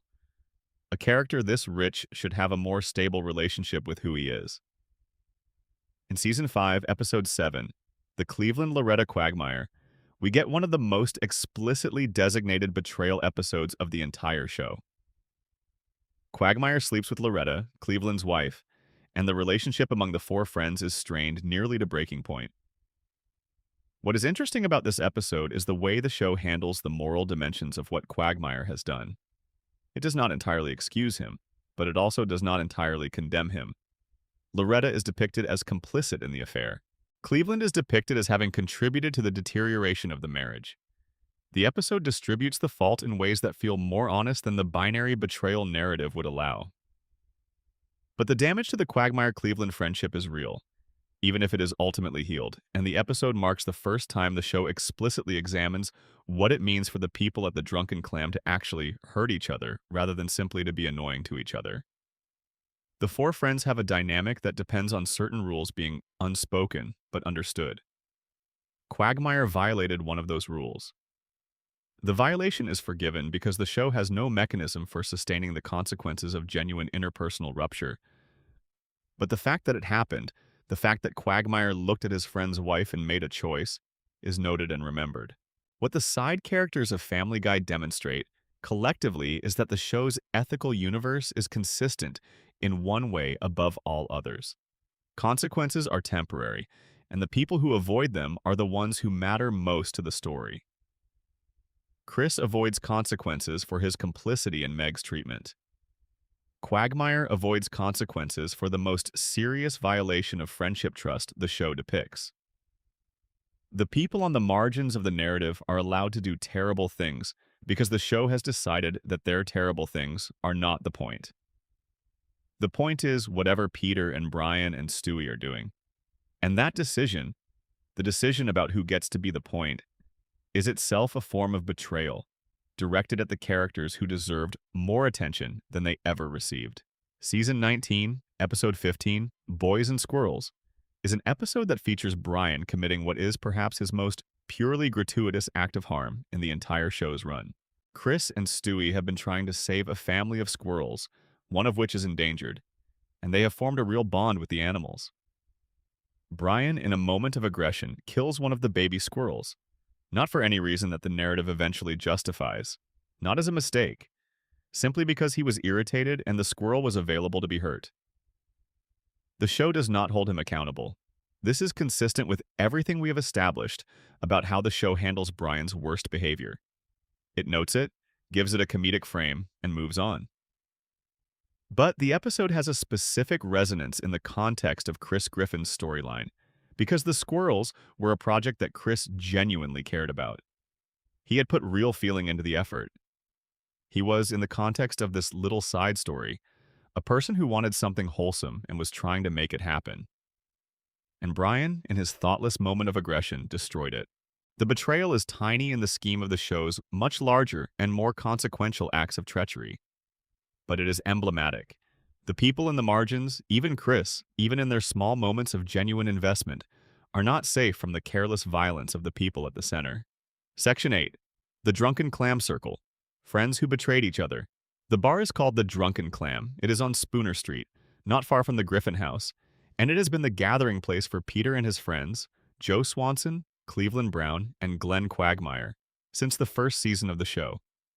In the early years, the Drunken Clam scenes were some of the most relaxed and warm moments in the entire show. Four men, sitting at the same table, drinking beer and talking about their lives, with the easy comfort of people who have known each other long enough that they don't have to explain much. The jokes between them were affectionate. They looked out for each other. When one of them was in trouble, the other showed up. Not always helpfully. Peter's brand of showing up for his friends often created more problems than it solved. But with real intention, real care. The friendship betrayals of Family Guy's Drunken Clam group are different from the betrayals within the Griffin family, partly because friendships carry different expectations than family relationships, but mostly because the deterioration of these friendships tracks so closely with the deterioration of Peter's character. As Peter becomes less capable of genuine care and more comfortable with self-serving behavior, his friendships suffer in proportion. And the question of when the people around Peter finally notice that the friendship has become mostly one-sided is one the show never quite commits to answering. Let's start with Cleveland Brown, because Cleveland's arc is in many ways the most clearly drawn of the four friends. Cleveland is the soft-spoken one, the gentle one, the one who speaks slowly and carefully and chooses his words with a deliberateness that makes him seem like the most fully adult member of the group. He is patient with Peter in ways that no reasonable person should be required to be. He absorbs the chaos of Peter's friendship for years, and the show treats this mostly as comedy. Cleveland's measured response to Peter's insanity is funny, is a great straight man dynamic, is one of the pleasures of the ensemble. But in the Cleveland Loretta Quagmire, we see what is actually going on with Cleveland behind that patience. Cleveland has not been paying attention to his wife. He has been so absorbed in being the stable, reliable, patient center of the friend group, and being the person who keeps things together, that he has failed to be present in his own marriage. Loretta's affair with Quagmire is the symptom of a marriage that has been slowly draining of whatever made it vital, and Cleveland's failure to notice is, in its own way, a form of betrayal. He was betrayed by Quagmire. He also, in an important sense, betrayed his marriage by treating it as a static thing that required maintenance rather than a living relationship that required attention. Cleveland eventually moves to Virginia for the spin-off show that bears his name, and while his departure from the Drunken Clam group is handled with genuine affection, the departure episode, Gone with the Windstorm in Season 8, is one of the more emotionally generous things the show does for its characters. His absence changes the dynamic of the friend group in ways that the show never fully recovers. Cleveland was the emotional center of the four friends in a way that his gentle demeanor made easy to overlook. Without him, the remaining three are Peter, who has become increasingly difficult, Joe, who has his own problems, and Quagmire, who is complicated in ways that require a mediating presence to keep things functional. Joe Swanson's arc within the friend group is one of the most uncomfortable things the show does in its middle seasons. Believe it or not, Joe's Walking on Air, Season 6, Episode 3, is the episode in which Joe receives a pair of new legs through surgery, and for the first time in years, can walk. The transformation is initially affecting. The look on Joe's face when he stands, the moment of something close to joy in a character who has spent the entire show performing cheerful competence over a deep and unacknowledged grief about his disability. It is, briefly, one of the more human things the show has done with him. And then Joe begins to change. He starts spending time with more physically active, athletically inclined people. He drifts away from Peter, Cleveland, and Quagmire. He becomes distant from Bonnie. He lets the new physical capability change his personality in ways that are not improvements. The friends, watching this happen, devise a plan. They will fight Joe, and in the fighting, they will break his new legs, and he will be back in the wheelchair and things will return to normal. This is a plan to cripple a person so that they will be easier to be friends with. The show is aware that this is terrible. Peter points it out even as they proceed with it. But the plan goes forward anyway, and in the execution, Joe beats all three of them so badly that the plan to hurt him fails completely. He returns to the wheelchair, not because they broke his legs, but through an unrelated incident. The outcome, narratively, is that Joe is back to where he was, and the friend group is restored. The attempted assault is forgotten. No consequences accrue. But the episode says something that the lack of consequences does not erase.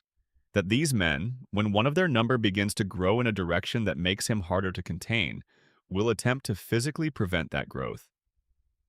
Their friendship is predicated on everyone remaining the same, on no one changing in ways that force the others to change too. Joe's new legs threatened that stasis. The response was violence. That is a damning portrait of what this particular friendship actually is, underneath the affection and the shared bar stools.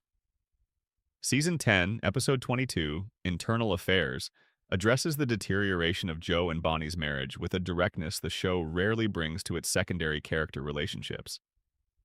Peter, who has been mostly instrumental in whatever is going wrong in his friends' lives throughout this period, plays an active role in encouraging Joe to pursue an affair with a new female police officer partner.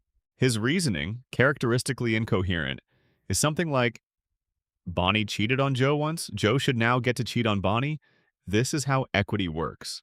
The actual effect of Peter's encouragement is to nearly destroy the Swanson marriage entirely, and Peter does not fully grasp his own culpability in this outcome, as he does not fully grasp his culpability in most of the outcomes his advice produces.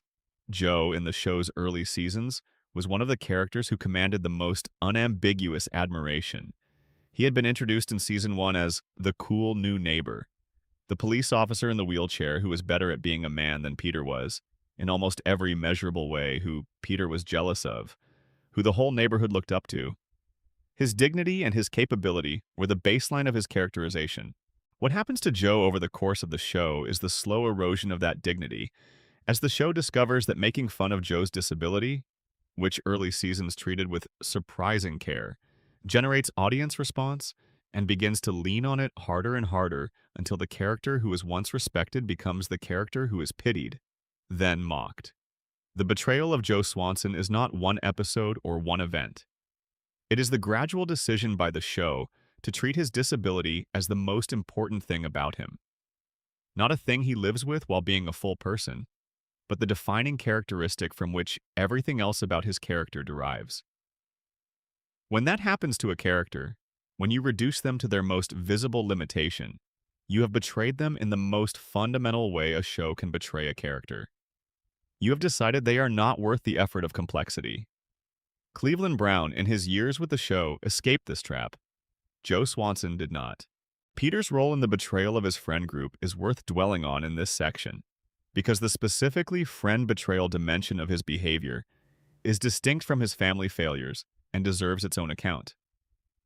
Season 10, Episode 1, Lottery Fever, is the episode in which Peter wins the lottery and almost immediately becomes someone who uses money as a weapon to humiliate the people around him. He shoots Joe in the eye with a BB gun. He shoots Quagmire in the throat. He does this because they are performing on command for his entertainment, and they complain about the conditions of their performance. And Peter's response to the complaint is to injure them more specifically. This is not an accident. It is Peter having access to power, money, the means to control others' behavior, and using it to hurt the people who are supposed to be his friends. When the lottery money is eventually lost, as it must be lost because the show cannot sustain consequence, things return to normal. The friends return to the bar.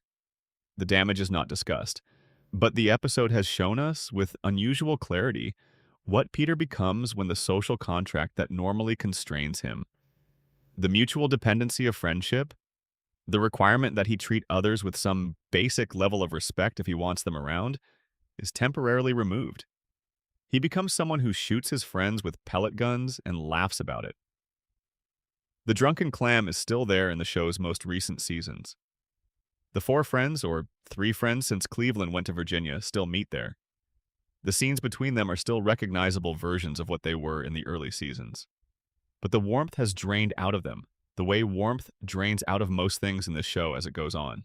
What was once the respite from the chaos of the Griffin house, the place where four men could be themselves without performance or pretense, has become just another stage on which the show's humor plays out. The friendships are maintained as a setting rather than as relationships. And that gap between friendship as a living, dynamic thing and friendship as scenery is the final betrayal of the drunken clam circle. One episode that crystallizes the late-period friend group dynamic with unusual clarity is Season 14, Episode 6, Peter, Chris, and Brian. In this episode, Peter and Brian discover they share a social compatibility with one of Chris's new friends, effectively cutting Chris out of his own social situation, in the casual, oblivious way that has become Peter's default mode of operating in the world. The episode is comedic rather than devastating, but it contains a small, precise version of the betrayal that defines Peter's relationship with his children. They are present in his life, but they are not people whose needs he manages consistently.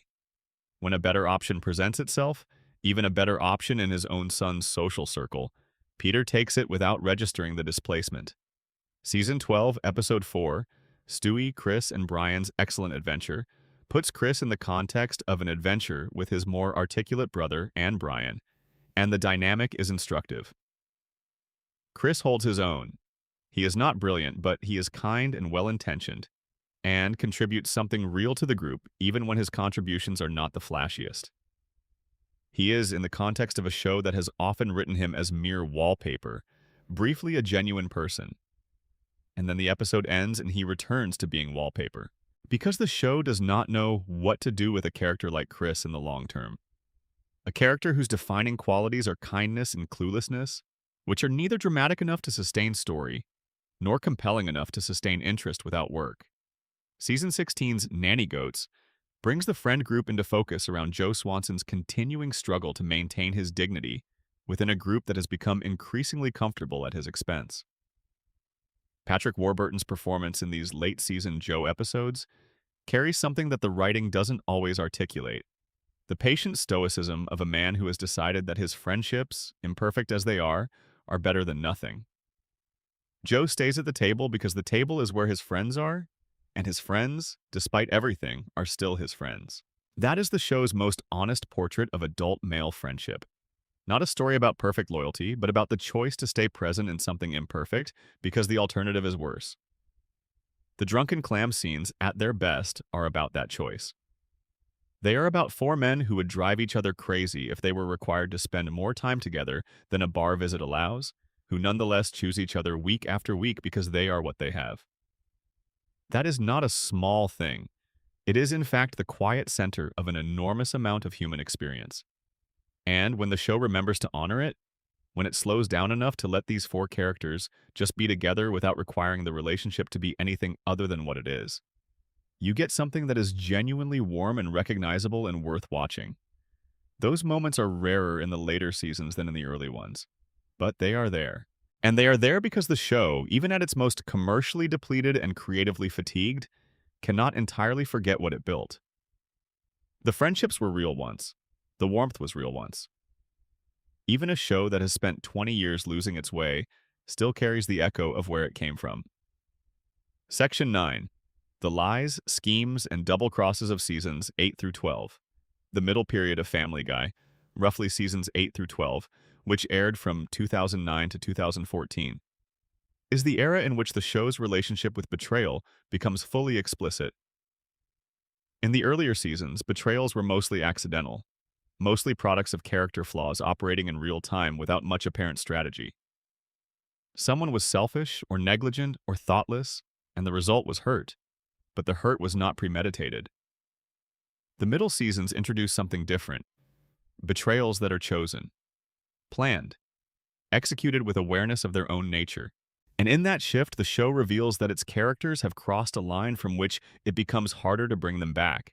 Season 8, Episode 4, Brian's Got a Brand New Bag, introduces a relationship that briefly shows Brian at something close to his early season best.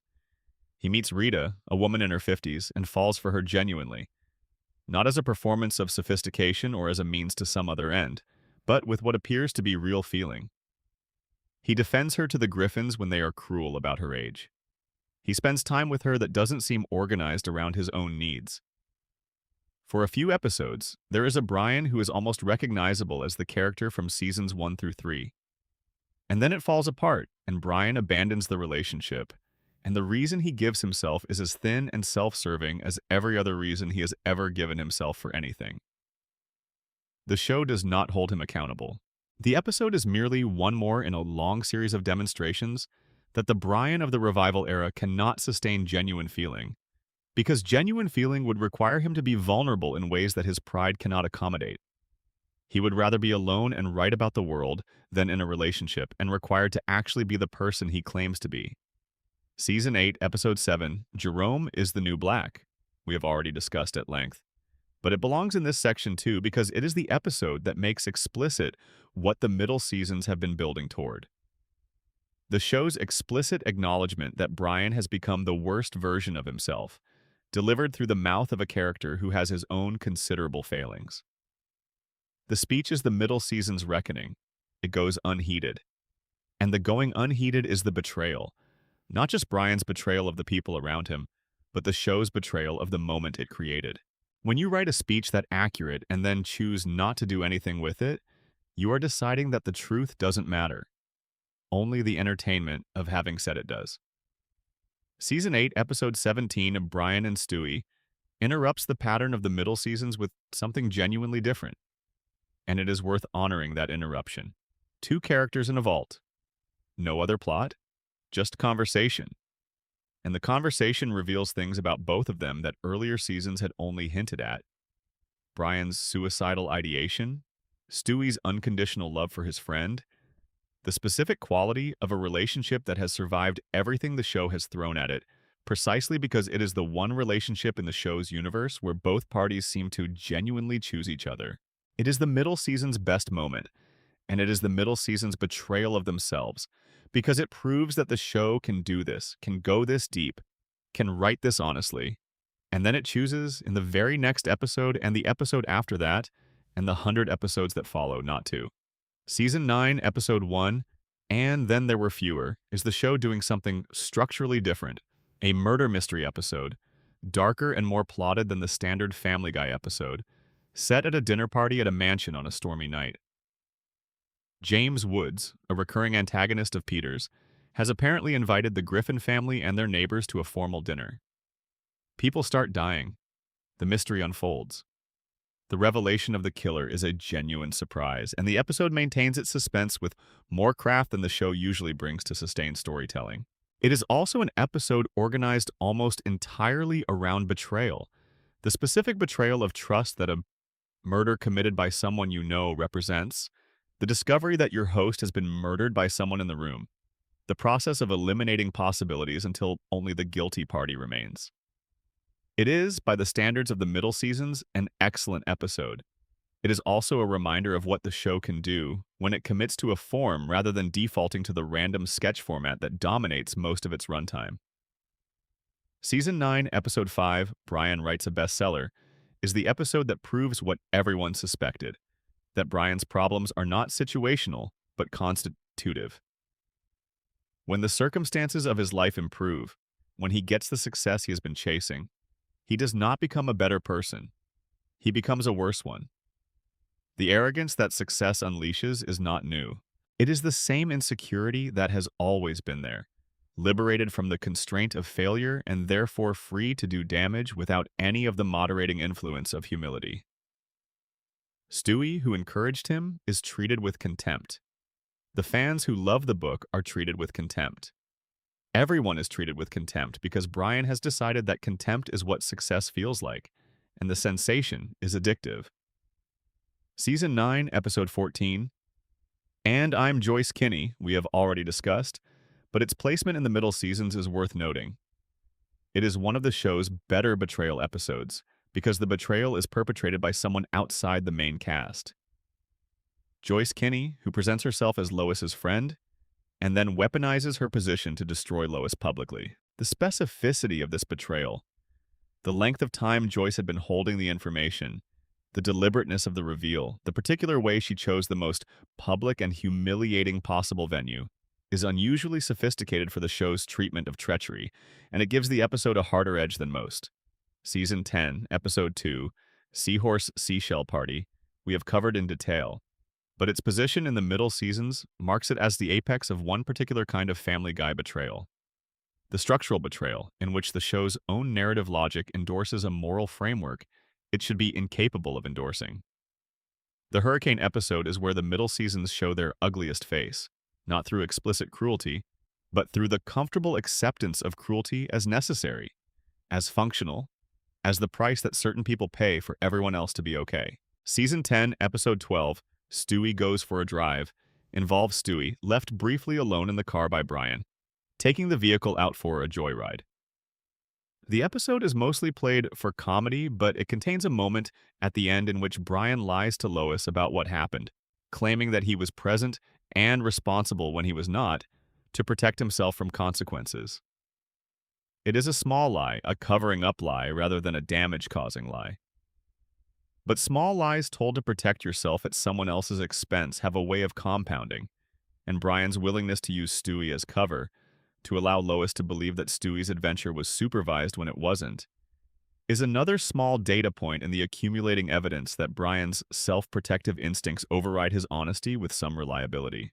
Season 10, Episode 21, T. Peter, is an episode primarily about Peter's political transformation. He briefly becomes a right-wing libertarian after a chance encounter with a local activist. And while the episode is mainly satirical, it contains a specific Peter-Lois betrayal worth noting. When Peter's new political convictions lead him to cut off services for the neighborhood in the name of individual liberty, refusing to maintain the road in front of the house, cutting off utilities, his actions directly harm Lois's ability to run the household and care for the family. Peter, in service of an abstract political principle he adopted last week, is actively making his family's life worse, and he does so with total indifference to Lois's objections. The episode ends with the usual reset, but it is a very clean illustration of one of the show's most consistent patterns. Peter's enthusiasms always cost everyone around him more than they cost him. Season 11, Episode 4, Yug Illimath, is one of the more inventive formal experiments in the show's middle era. Stewie's time machine malfunctions and time begins running backwards. The episode is presented in reverse, which creates a specific experience of watching characters undo terrible things they have done, watching the consequences of betrayal being withdrawn before the betrayal itself appears. It is a formal device that accidentally illuminates the show's usual structure. In a show where everything resets, the reverse time episode is just a more literal version of the normal experience of watching Family Guy. The betrayals are erased. The damage is unmade. We return to the moment before anything happened. That is Tuesday morning in the Griffin house. Season 11, Episode 7, Friends Without Benefits, gives Meg a storyline in which she has a genuine chance at a romantic connection. A boy who actually likes her, who actually sees her as a person, who she allows herself to feel something for. And then the episode dismantles the situation in the particular way that Meg's storylines are always dismantled, by proving that the exception is not a real exception, that the world's treatment of Meg is consistent and systemic, and that any moment of apparent reversal will be revealed as temporary. The episode intends to be a comedy, but for anyone who has been paying attention to Meg's arc across the show's full run, it lands like another small weight added to an already heavy pile. Season 11, Episode 12, Valentine's Day in Quahog, puts several characters in romantic situations with various degrees of vulnerability and various degrees of betrayal. The most interesting is Brian's plotline, in which he meets a woman he genuinely seems to connect with, and then discovers that the connection is more complicated than he initially understood. His response, the familiar retreat behind affect and distance, is by this point in the show's history so predictable that it functions less as character revelation and more as confirmation of a pattern we already know. But the pattern itself is worth noting. Brian is incapable of allowing good things to simply be good. Something in him insists on finding the complication, naming it, and using it as an excuse to leave before he can be left. Season 12 is collectively the most turbulent of the middle seasons, and most of its turbulence is organized around the death and return of Brian. Season 12, Episode 6, Life of Brian, is the episode the show's history will always have to contend with, whether it wants to or not. Stewie has destroyed his time machine earlier in the episode, closing off the narrative possibility that has been a reliable plot device for years. Brian and Stewie are setting up a street hockey net on the street. A car comes around the corner. The driver is drunk. Brian is hit and crushed beneath the wheels. There is no joke. The show does not play it for laughs in the moment. The scene at the veterinarian, the family gathering around Brian's bed, Peter holding his hand, Stewie saying goodbye to his best friend, is genuinely affecting. It is written and performed with a solemnity that the show almost never brings to anything. And the combination of genuine feeling and the complete unexpectedness of it creates a moment that lands with real force. The Griffin family adopts a new dog, Vinny, voiced by Tony Sirico. Vinny is Italian, Catholic, extremely well-intentioned, and the precise opposite of Brian in almost every way. Stewie struggles with his absence. The show commits to the premise, Brian is gone, for 2 full episodes before Season 12, Episode 8, Christmas Guy, resolves it. The resolution is earned, emotionally. Stewie spots a version of himself from a cutaway gag in the previous episode, a Stewie who time-traveled forward to buy Christmas toys before the rush, and realizes that this past Stewie has a return pad. If he can get the return pad, he can use it to go back to the moment before Brian was hit and prevent his death. Vinny helps in one of the more quietly heartbreaking moments of the episode by distracting past Stewie long enough for present Stewie to take the backpack. Stewie says goodbye to Vinny, knowing that if Brian lives, Vinny will never have been part of their family. Stewie goes back. He runs to the street. He steps between Brian and the car. Brian is saved. The timeline is restored. The 2 friends are reunited, and their reunion, Stewie's relief, Brian's confusion, the wordless moment of recognition between them, is the most affecting scene the show produced in its later years. It is the gift at the center of the middle seasons, evidence that even in a period of significant creative decline, the Stewie-Brian relationship could still generate genuine emotional resonance. The controversy around Brian's death is, viewed from a distance, itself a kind of betrayal, not of the character, but of the audience.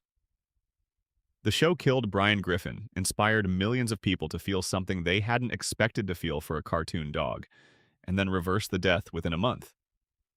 Seth MacFarlane later said the team was surprised, pleasantly, by how angry the response was. They had not counted on the intensity of the grief, which means they had not quite understood what Brian meant to the people watching. They had been treating him as a character they could deploy strategically, kill for ratings, revive when convenient, without fully accounting for the relationship that had formed between Brian and the audience over 12 years. That miscalculation is the middle seasons in miniature. The show knowing it has something real and valuable and handling it carelessly. What the death and return of Brian ultimately demonstrated is something that the show's most astute critics had been saying for years. Family Guy's relationship with consequence is performative. The show will pretend to commit to something permanent, a character death, a relationship change, a genuine narrative development, and then reveal, usually within 2 episodes, that the commitment was never real. The permanence was theater, the stakes were manufactured, and when the audience responds to the manufactured stakes with genuine emotion, the show is surprised because it did not believe its own performance well enough to expect anyone else to. That is the specific quality of betrayal that Brian's death represents. Not the death itself, which was handled with something close to care, but the swift reversal and the breezy casualness with which the show treated the audience's investment in its characters as something that could be used and then discarded, as a resource rather than as a relationship. Section 10. The Deepest Cuts. Seasons 13 through 20. By season 13, Family Guy has been running for 14 years. The characters have been through enough upheaval to fill a library of paperback novels. And yet the show, fundamentally, operates as though none of it has accumulated. The Griffins wake up each episode in roughly the same positions they occupied at the start. The betrayals of the previous season have not changed the relationships in any lasting way. The damage that was done last week has not altered the person who did the damage. This is both a structural feature of episodic animation and, in the context of everything we have been discussing, a form of cruelty toward the audience. The insistence that none of what happened mattered enough to change and not change anything. The middle to late seasons also introduce a new category of betrayal that the show's earlier years were largely free of: the betrayal of plausibility. The characters have been pushed so far from their original characterizations that the show must occasionally work hard to maintain the fiction that these are the same people who inhabited that colonial on Spooner Street in 1999. Season 13, Episode 3, Quagmire's Quagmire, features Quagmire in a storyline so extreme in its premise that the comedy cannot quite contain the discomfort.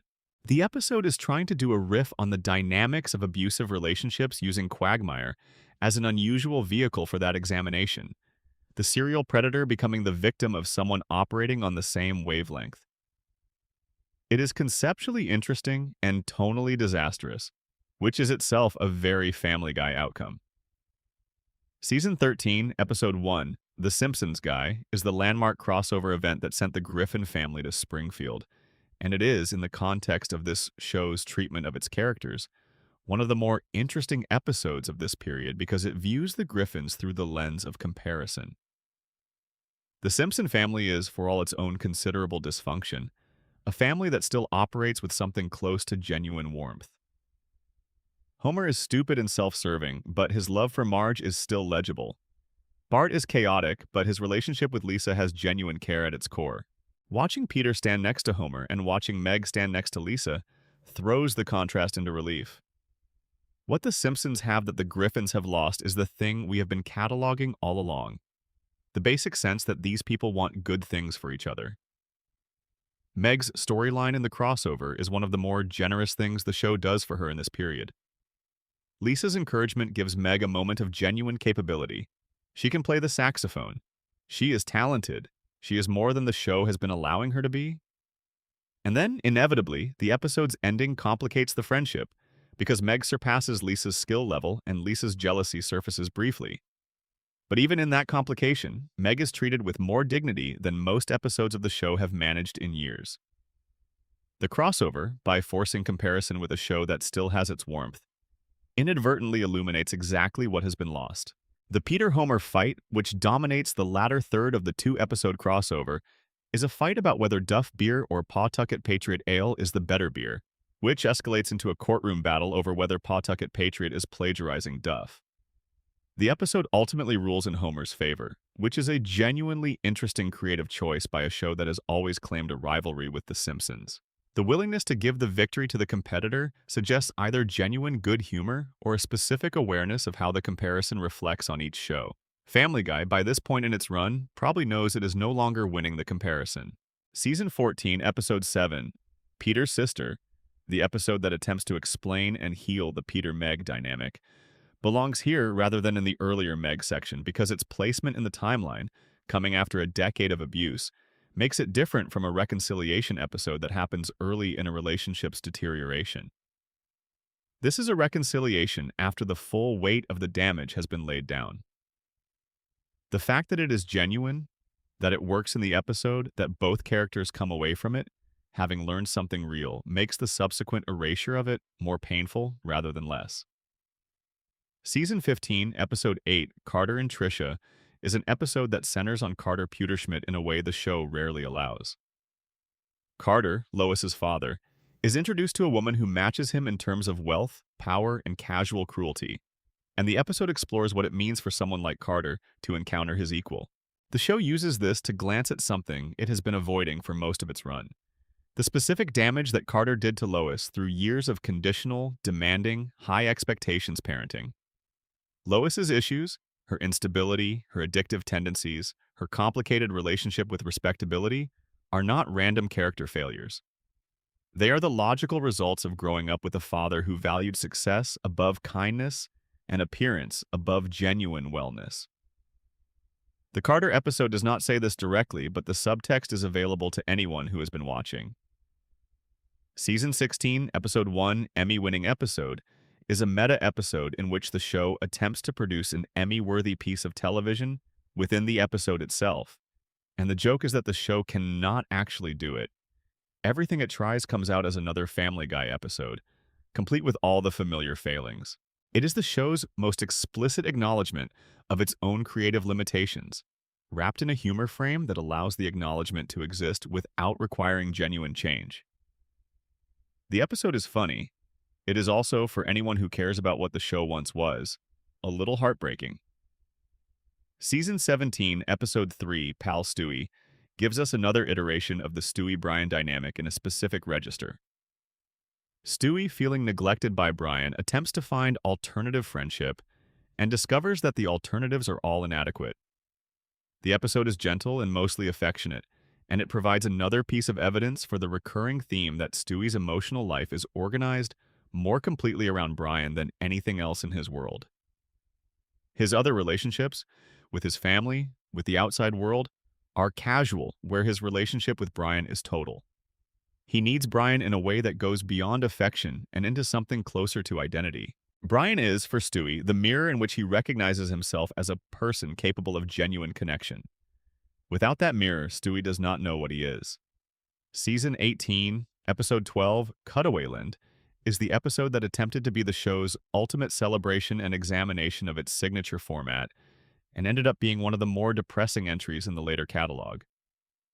Peter and Lois discover they can travel into the world of cutaway gags, visiting the random sketches that the show has been using for years.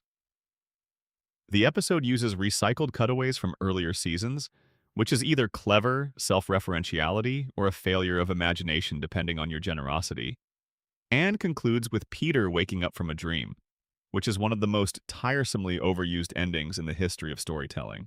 The episode that was supposed to be the show's love letter to itself became evidence of the thing critics had been pointing out for years, that the cutaway format, taken to its logical extreme, reveals the show's fundamental emptiness. There is nothing inside the joke. There is only the joke. Season 19's Customer of the Week gives us Lois at her absolute worst in a storyline that has her committing a crime spree, including exposing a barista to an allergen, kidnapping, and assault, because she did not win a loyalty card reward at a coffee shop.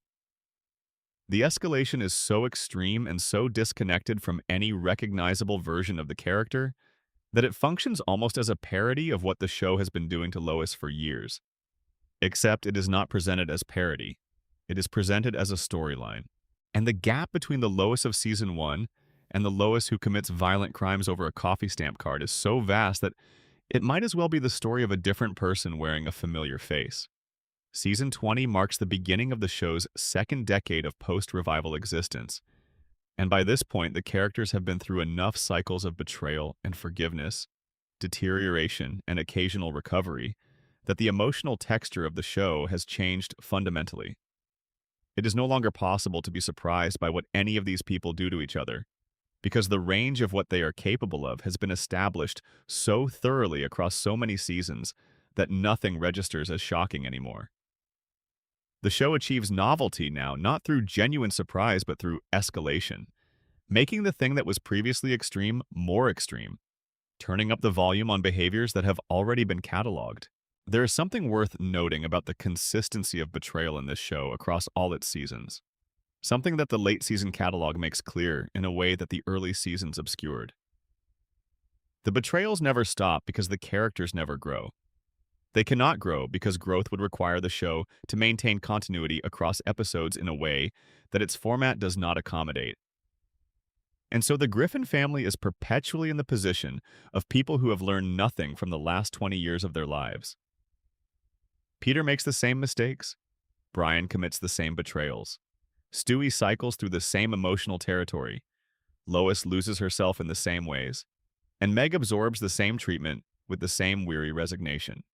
This is, in a strange sense, the show's most honest statement, that people do not change, that the patterns we bring to our relationships are persistent and deep, and that even the most dramatic events, the deaths, the revelations, the confrontations, are not sufficient to alter them.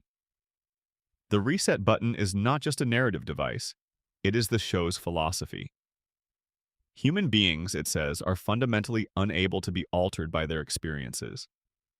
We return to what we are, we repeat what we do, and the people around us, who have witnessed everything, learn to accommodate that repetition because the alternative is giving up entirely. That is a bleaker view than it sounds, but it is recognizable. And the recognition is what keeps people watching. Section 11. Brian and Stewie's fractured bond. The relationship at the heart of it all. There is, at the center of this entire catalog of betrayal and hurt and misused love, one relationship that the show has returned to more consistently and more honestly than any other. One friendship that has served, across the full 23 and counting seasons of Family Guy, as the show's most reliable emotional truth. The relationship between Brian Griffin and Stewie Griffin is the most important relationship in the show, more important even than the marriage at its official center.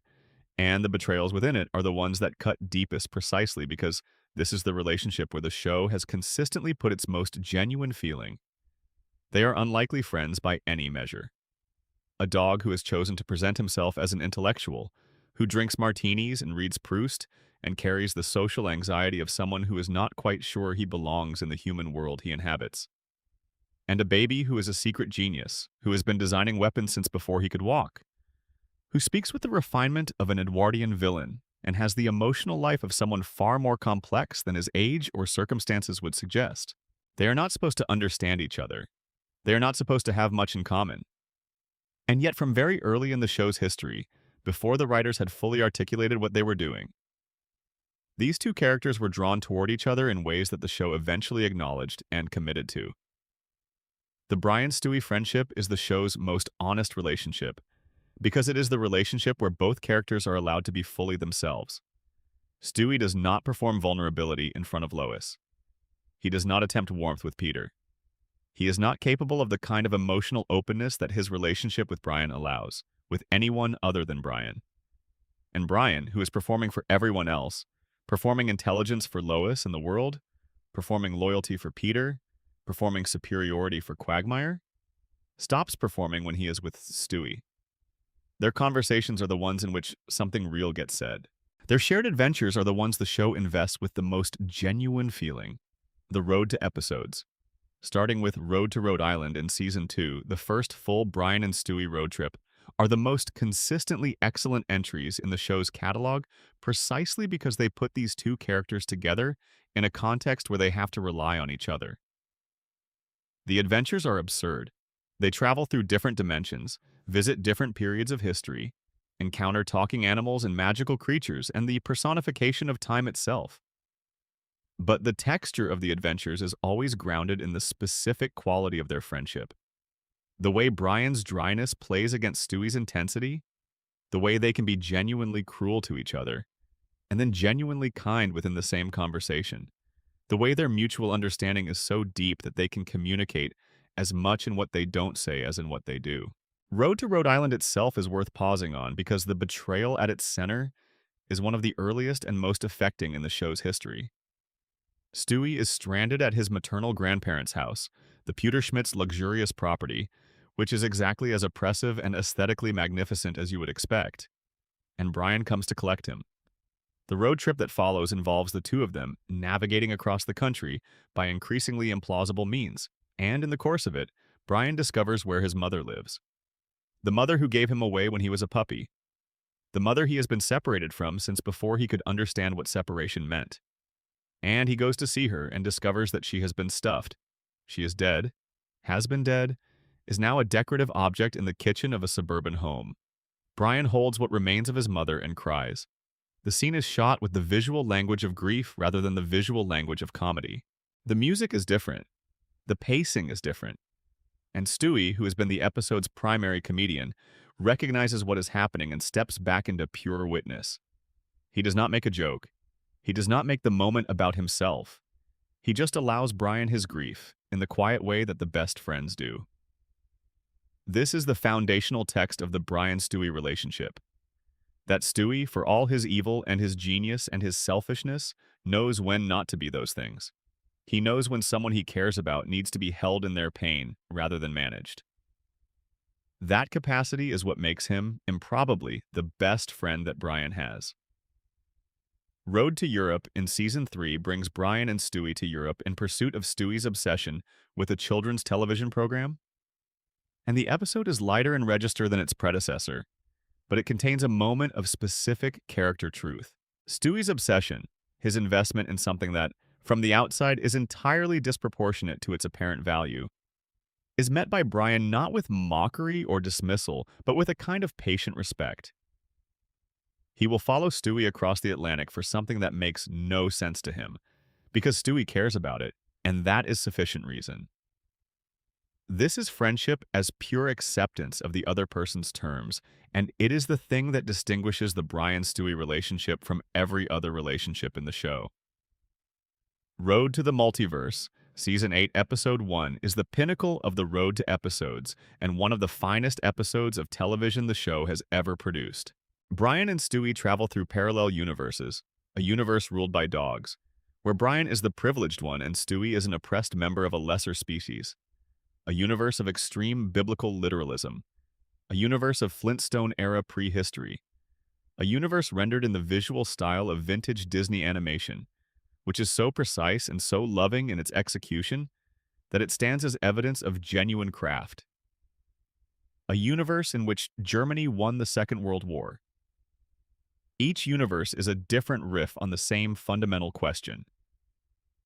Who would we be if the circumstances of our lives were radically different? And through each riff, the relationship between Brian and Stewie remains the constant. Wherever they are, whatever the universe looks like, they are still themselves with each other. The episode's most significant emotional moment comes in the German victory universe, where the horror of the alternate history is played not for laughs, but for a genuine acknowledgement of real historical atrocity. It is one of the times the show steps outside its usual register entirely and simply says, some things are not funny, some history is not material. And the choice to place that acknowledgement in the middle of a Brian and Stewie adventure gives it the specific weight of something said by the people you trust most. Road to the North Pole in Season 9 sends Brian and Stewie to find Santa Claus, and what they find is one of the darkest images the show has ever produced. A broken, exhausted old man who has been carrying the weight of the world's Christmas wishes for centuries and has been destroyed by it. The elves have been inbreeding to maintain their numbers, producing horrific mutations. The reindeer have become feral and carnivorous. The North Pole is a place of desperate, concentrated suffering. And Stewie, who came there with the intention of doing something violent, is confronted with the reality of a situation that is already so painful that there is no room for further cruelty. He and Brian step back. They help, inadequately. They leave knowing that the problem is too large for them to fix, and that the world's Christmas will not be what it was. The episode is the road to series at its most affecting, and it demonstrates that the format at its best is not really about adventure at all. It is about two friends discovering something real about the world together and having to decide what to do with what they've found. Brian and Stewie, Season 8, Episode 17, the Vault episode, has been mentioned, but not yet given the full attention it deserves. The episode is essentially a stage play. 2 characters, 1 location, 90% dialogue. It is the most formally ambitious episode the show had attempted up to that point in its revival era, and the ambition is justified by what the dialogue reveals. Brian tells Stewie about the gun. He keeps it in a safety deposit box. It is there because there are days when he thinks about using it on himself. He does not elaborate at length. He does not turn it into a monologue. He says it simply, the way someone says something they have been holding for a long time to someone they trust enough to put it down in front of. Stewie's response? His refusal to treat this with anything other than the seriousness it deserves. His unwillingness to let Brian diminish the revelation by laughing it off, the specific quality of the attention he brings to his friend in that moment, is the most emotionally true thing Stewie does in the entire run of the show. And then Brian does the thing that makes it most clear how deep the trust goes. He asks Stewie to shoot him, to demonstrate the trust by holding the gun in its most literal form. And Stewie, after a long pause, takes the gun from Brian and holds it. He does not use it. He does not need to. The act of holding it, of being trusted with the thing that represents Brian's despair, is enough. They both know what has happened. They don't need to explain it. The conversation that follows is the conversation of two people who have gotten past the need to pretend. The episode also contains a moment that is played for immediate discomfort and then reveals a depth that the show only occasionally reaches. Brian asks Stewie to change his diaper. Stewie does. It is a moment of physical care so uncomplicated and so intimate. One person doing the thing that the other person needs, without drama, without negotiation, without the performance of reluctance, that it functions almost as the episode's true emotional climax rather than the gun conversation that precedes it. The care is the trust.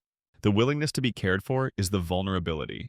And their ability to move through it together and then sit in the uncomfortable quiet of a locked vault eating food that Brian salvaged from the bank's break room is what the entire friendship is made of.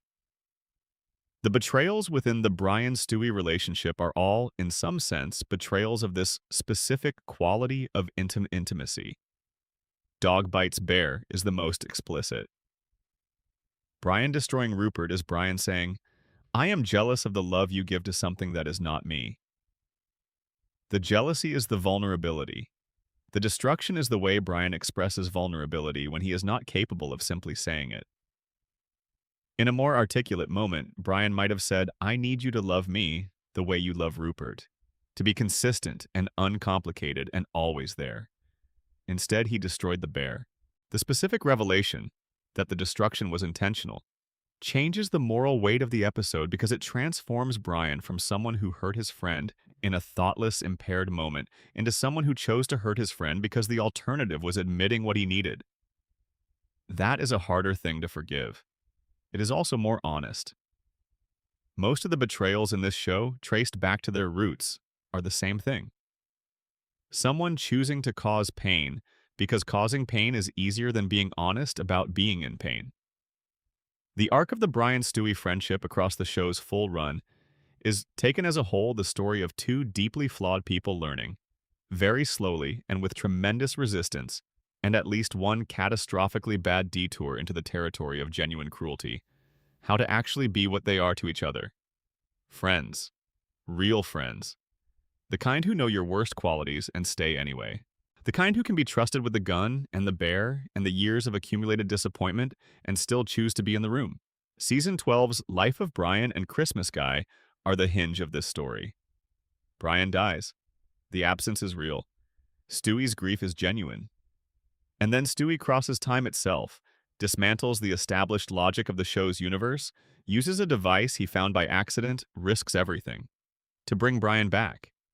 Not because Brian deserves it necessarily, not because Brian has been a perfect friend or a good person, but because the alternative, a world without Brian in it, is one Stewie cannot accept.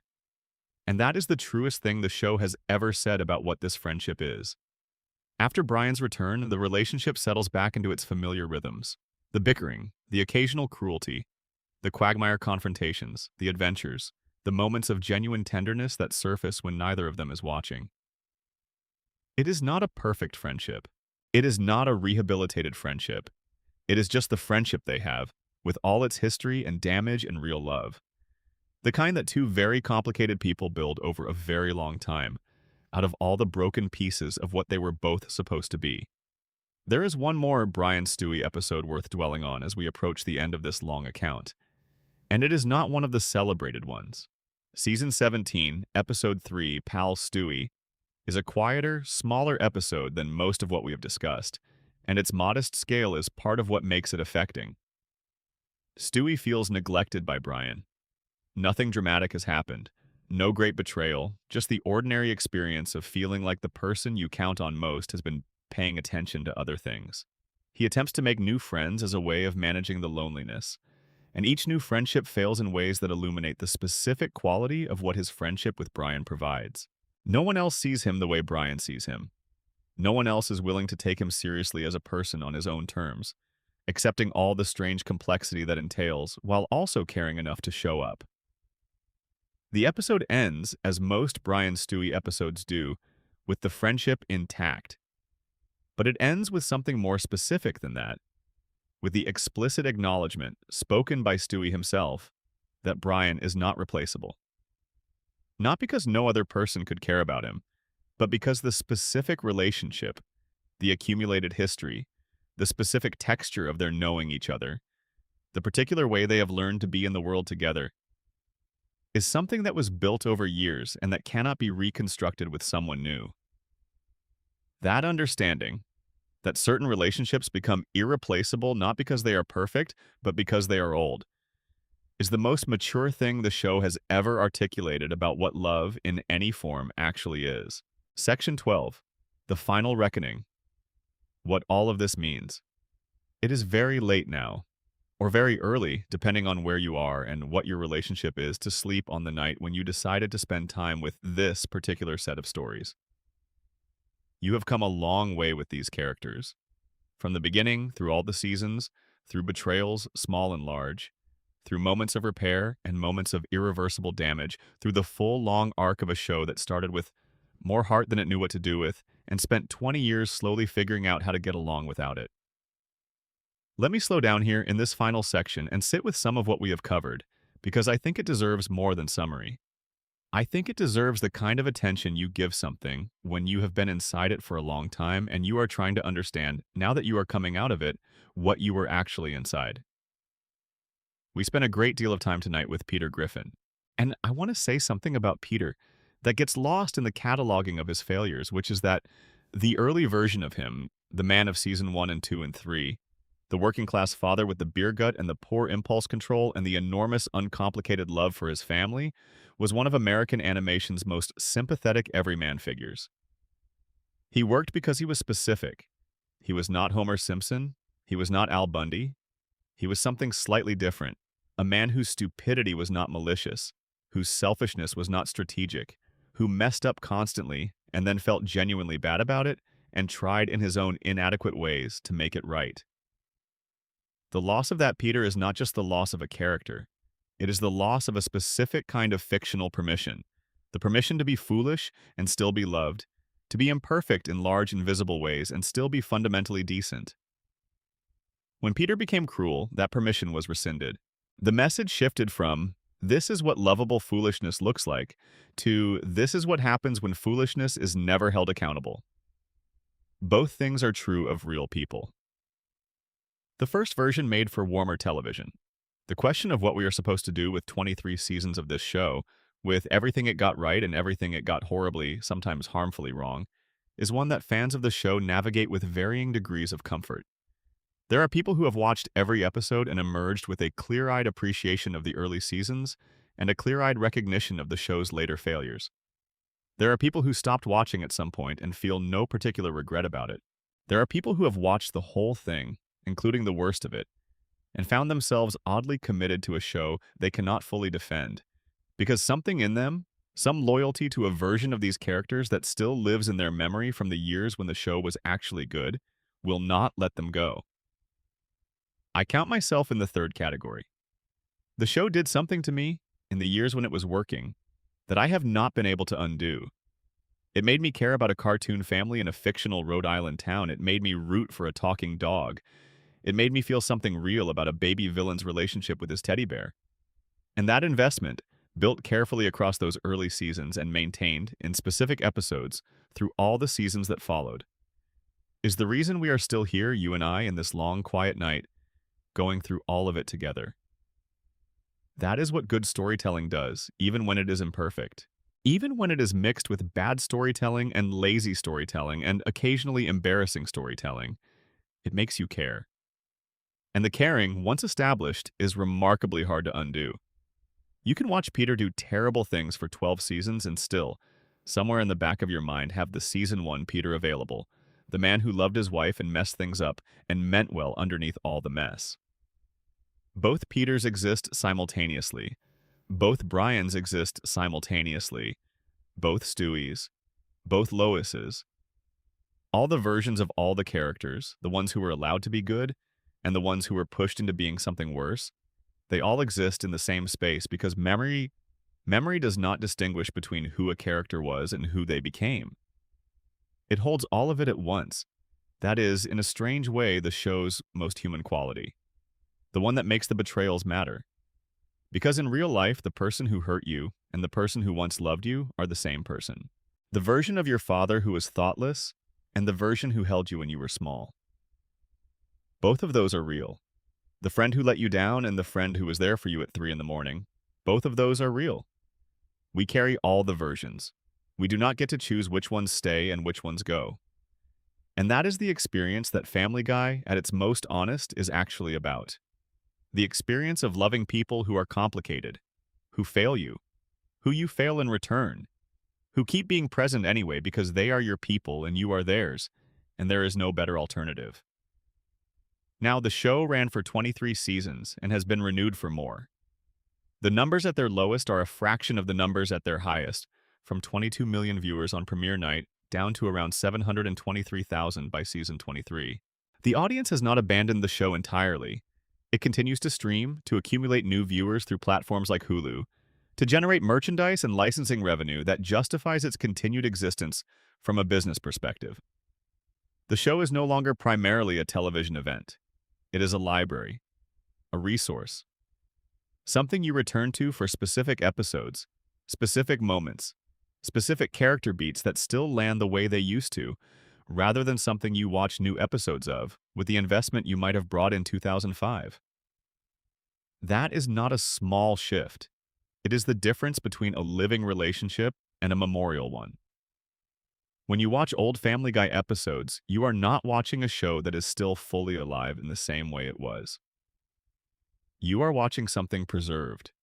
The good seasons preserved in your memory and in your watching history, the bad seasons preserved as cautionary evidence. Both preserved, both real, both part of the story. There is something I have not said explicitly tonight that I want to say now. At the end, because it is the thing that I think underlies every section of this script and every betrayal we have cataloged, and every moment of warmth and failure and repeated damage and occasional repair. The reason we care about betrayal in fiction is the same reason we care about betrayal in life. Because trust is the thing that makes human connection possible. And when trust is broken, whether between fictional characters on a cartoon or between real people in real relationships, the breaking of it is one of the most fundamentally painful experiences available to human consciousness. We are wired to notice it. We are wired to feel it. We are wired to keep track of it and carry it forward and let it inform how we love in the future. The Griffin family is not a family you would want to be part of. The record of their treatment of each other, laid out as we have laid it out tonight, is not a comfortable record to examine directly.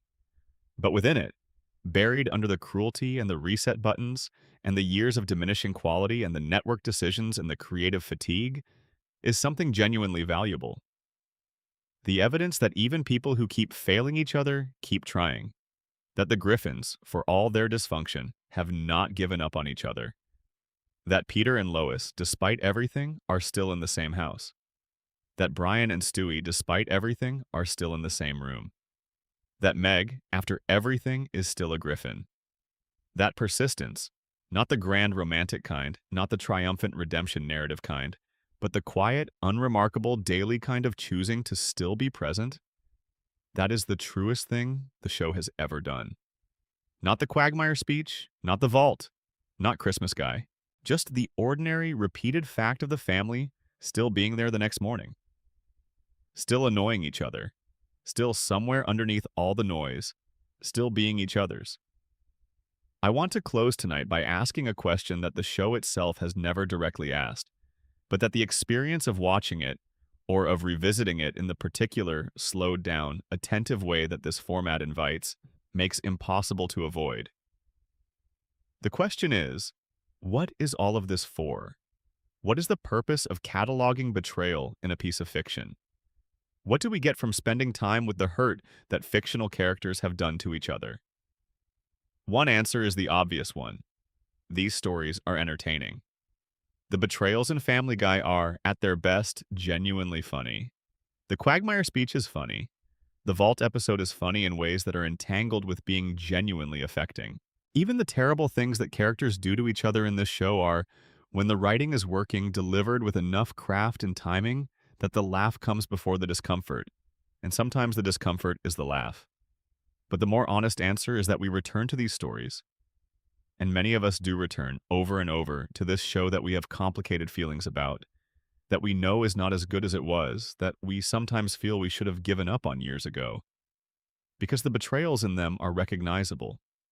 Not the specific ones, not the animated shark pushing or the mail order bride or the time someone's teddy bear got eaten by a jealous dog, but the shape underneath those specifics, the experience of being let down by someone you love, the experience of letting someone down who loves you, the experience of watching trust erode in a relationship and not knowing how to stop the erosion, the experience of forgiving something unforgivable because the alternative is losing someone you still, despite everything, want in your life.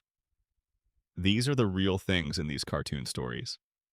The real things under the jokes and the cutaways and the shock value and the gross-out humor and all the accumulated baggage of a show that has been running for a quarter of a century. The real things are people are complicated, love is imperfect, trust is fragile, and the attempt to maintain connection with other human beings, even fictional human beings, even animated ones, is always worth making, even when it keeps failing. Peter Griffin, at his absolute worst, is the version of ourselves we are most afraid of. The person who loves people and still keeps hurting them, who means well and still keeps choosing selfishly, who knows what the right thing is and still reaches for the easier wrong thing more often than is forgivable. He is not a monster. He is a man who stopped growing at some point and then kept insisting on the same patterns past the point where they could possibly be called innocent. Most of us know someone like that. Some of us, in our least flattering moments, are someone like that. Brian Griffin, at his absolute worst, is the version of ourselves we are most afraid to recognize. The person who has decided that their intelligence or their sensitivity or their suffering gives them the right to treat other people carelessly. The person who is so busy performing the good person they believe themselves to be that they never notice the harm the actual person is doing. Brian's betrayals are more painful than Peter's, precisely because they come from someone who should know better. Peter never claimed to know better. Brian claims to know better constantly, and then proves with consistent, almost mechanical reliability that he doesn't. Lois is the person who gave up something real for love, and then spent decades managing the consequences of that choice with a grace that was never fully recognized and never fully repaid. Her betrayals are the betrayals of someone who has been asked to give more than anyone should be asked to give, and who at various points throughout the show's run reaches the end of what she has and reaches for something destructive because something destructive is what is available. Meg is the person who simply wanted to be loved. That is all she ever wanted. It is not a complicated want. It is the most basic human want there is. And the show spent roughly 10 years building a world in which that want was treated as a punchline. That is not a funny thing looked at directly. It is a very sad thing. And the sadness of it is the show's deepest and most honest piece of storytelling, precisely because the show mostly did not intend it as storytelling. It mostly intended it as a gag. The fact that it became something more, something that people carry with them, that people feel protective about, that people still talk about with a mixture of affection and genuine discomfort, that happened despite the show's intentions rather than because of them. Stewie is the person who started as the most controlled, the most self-contained, the most armored against the vulnerability that the other characters are undone by, and who slowly, across 23 seasons, lost all of that armor and became capable of a love so complete and so freely given that he would unwrite the laws of time rather than lose the person he loves. That arc, from villain to lover, from cold genius to warm friend, is the show's most underappreciated achievement. It happened slowly enough that it was easy to miss, easy to fail to register as the coherent story it turned out to be. The Griffin family betrays each other. This is the fundamental premise of the show, in a sense. But the family also, in its damaged and inconsistent and deeply imperfect way, keeps choosing each other, keeps coming back to the house on Spooner Street, keeps sitting at the same table, fighting and insulting, and occasionally, when the episode is good and the writing is careful and someone in the room remembers who these people are supposed to be to each other, doing something close to loving each other. That is not a small thing. Even in a cartoon. Even 23 seasons in. Even after everything. The betrayals are real. The love underneath them is also real. Both things are true at the same time, and the show at its best holds both things without pretending either one cancels the other out. And the people watching, the ones who are still watching, who have been here since the beginning or who found the show through reruns or streaming, and are now going back through the early seasons with the particular joy of discovering something beloved that is new to you. Those people know this already. They feel it in the way you feel things that are true before you have the language to name them. The show betrayed them in various ways over the years. They stayed anyway. That is the relationship. That is what it looks like from the outside when something has found a way into the real part of you and made a home there. You do not leave just because it stopped being perfect.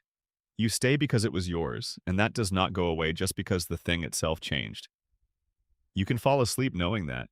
You can carry these stories with you into whatever comes next, whatever dreams or dreamlessness follows. The house on Spooner Street will be there when you wake up. A little battered, a little worn, a lot more complicated than it looked from the outside, but there.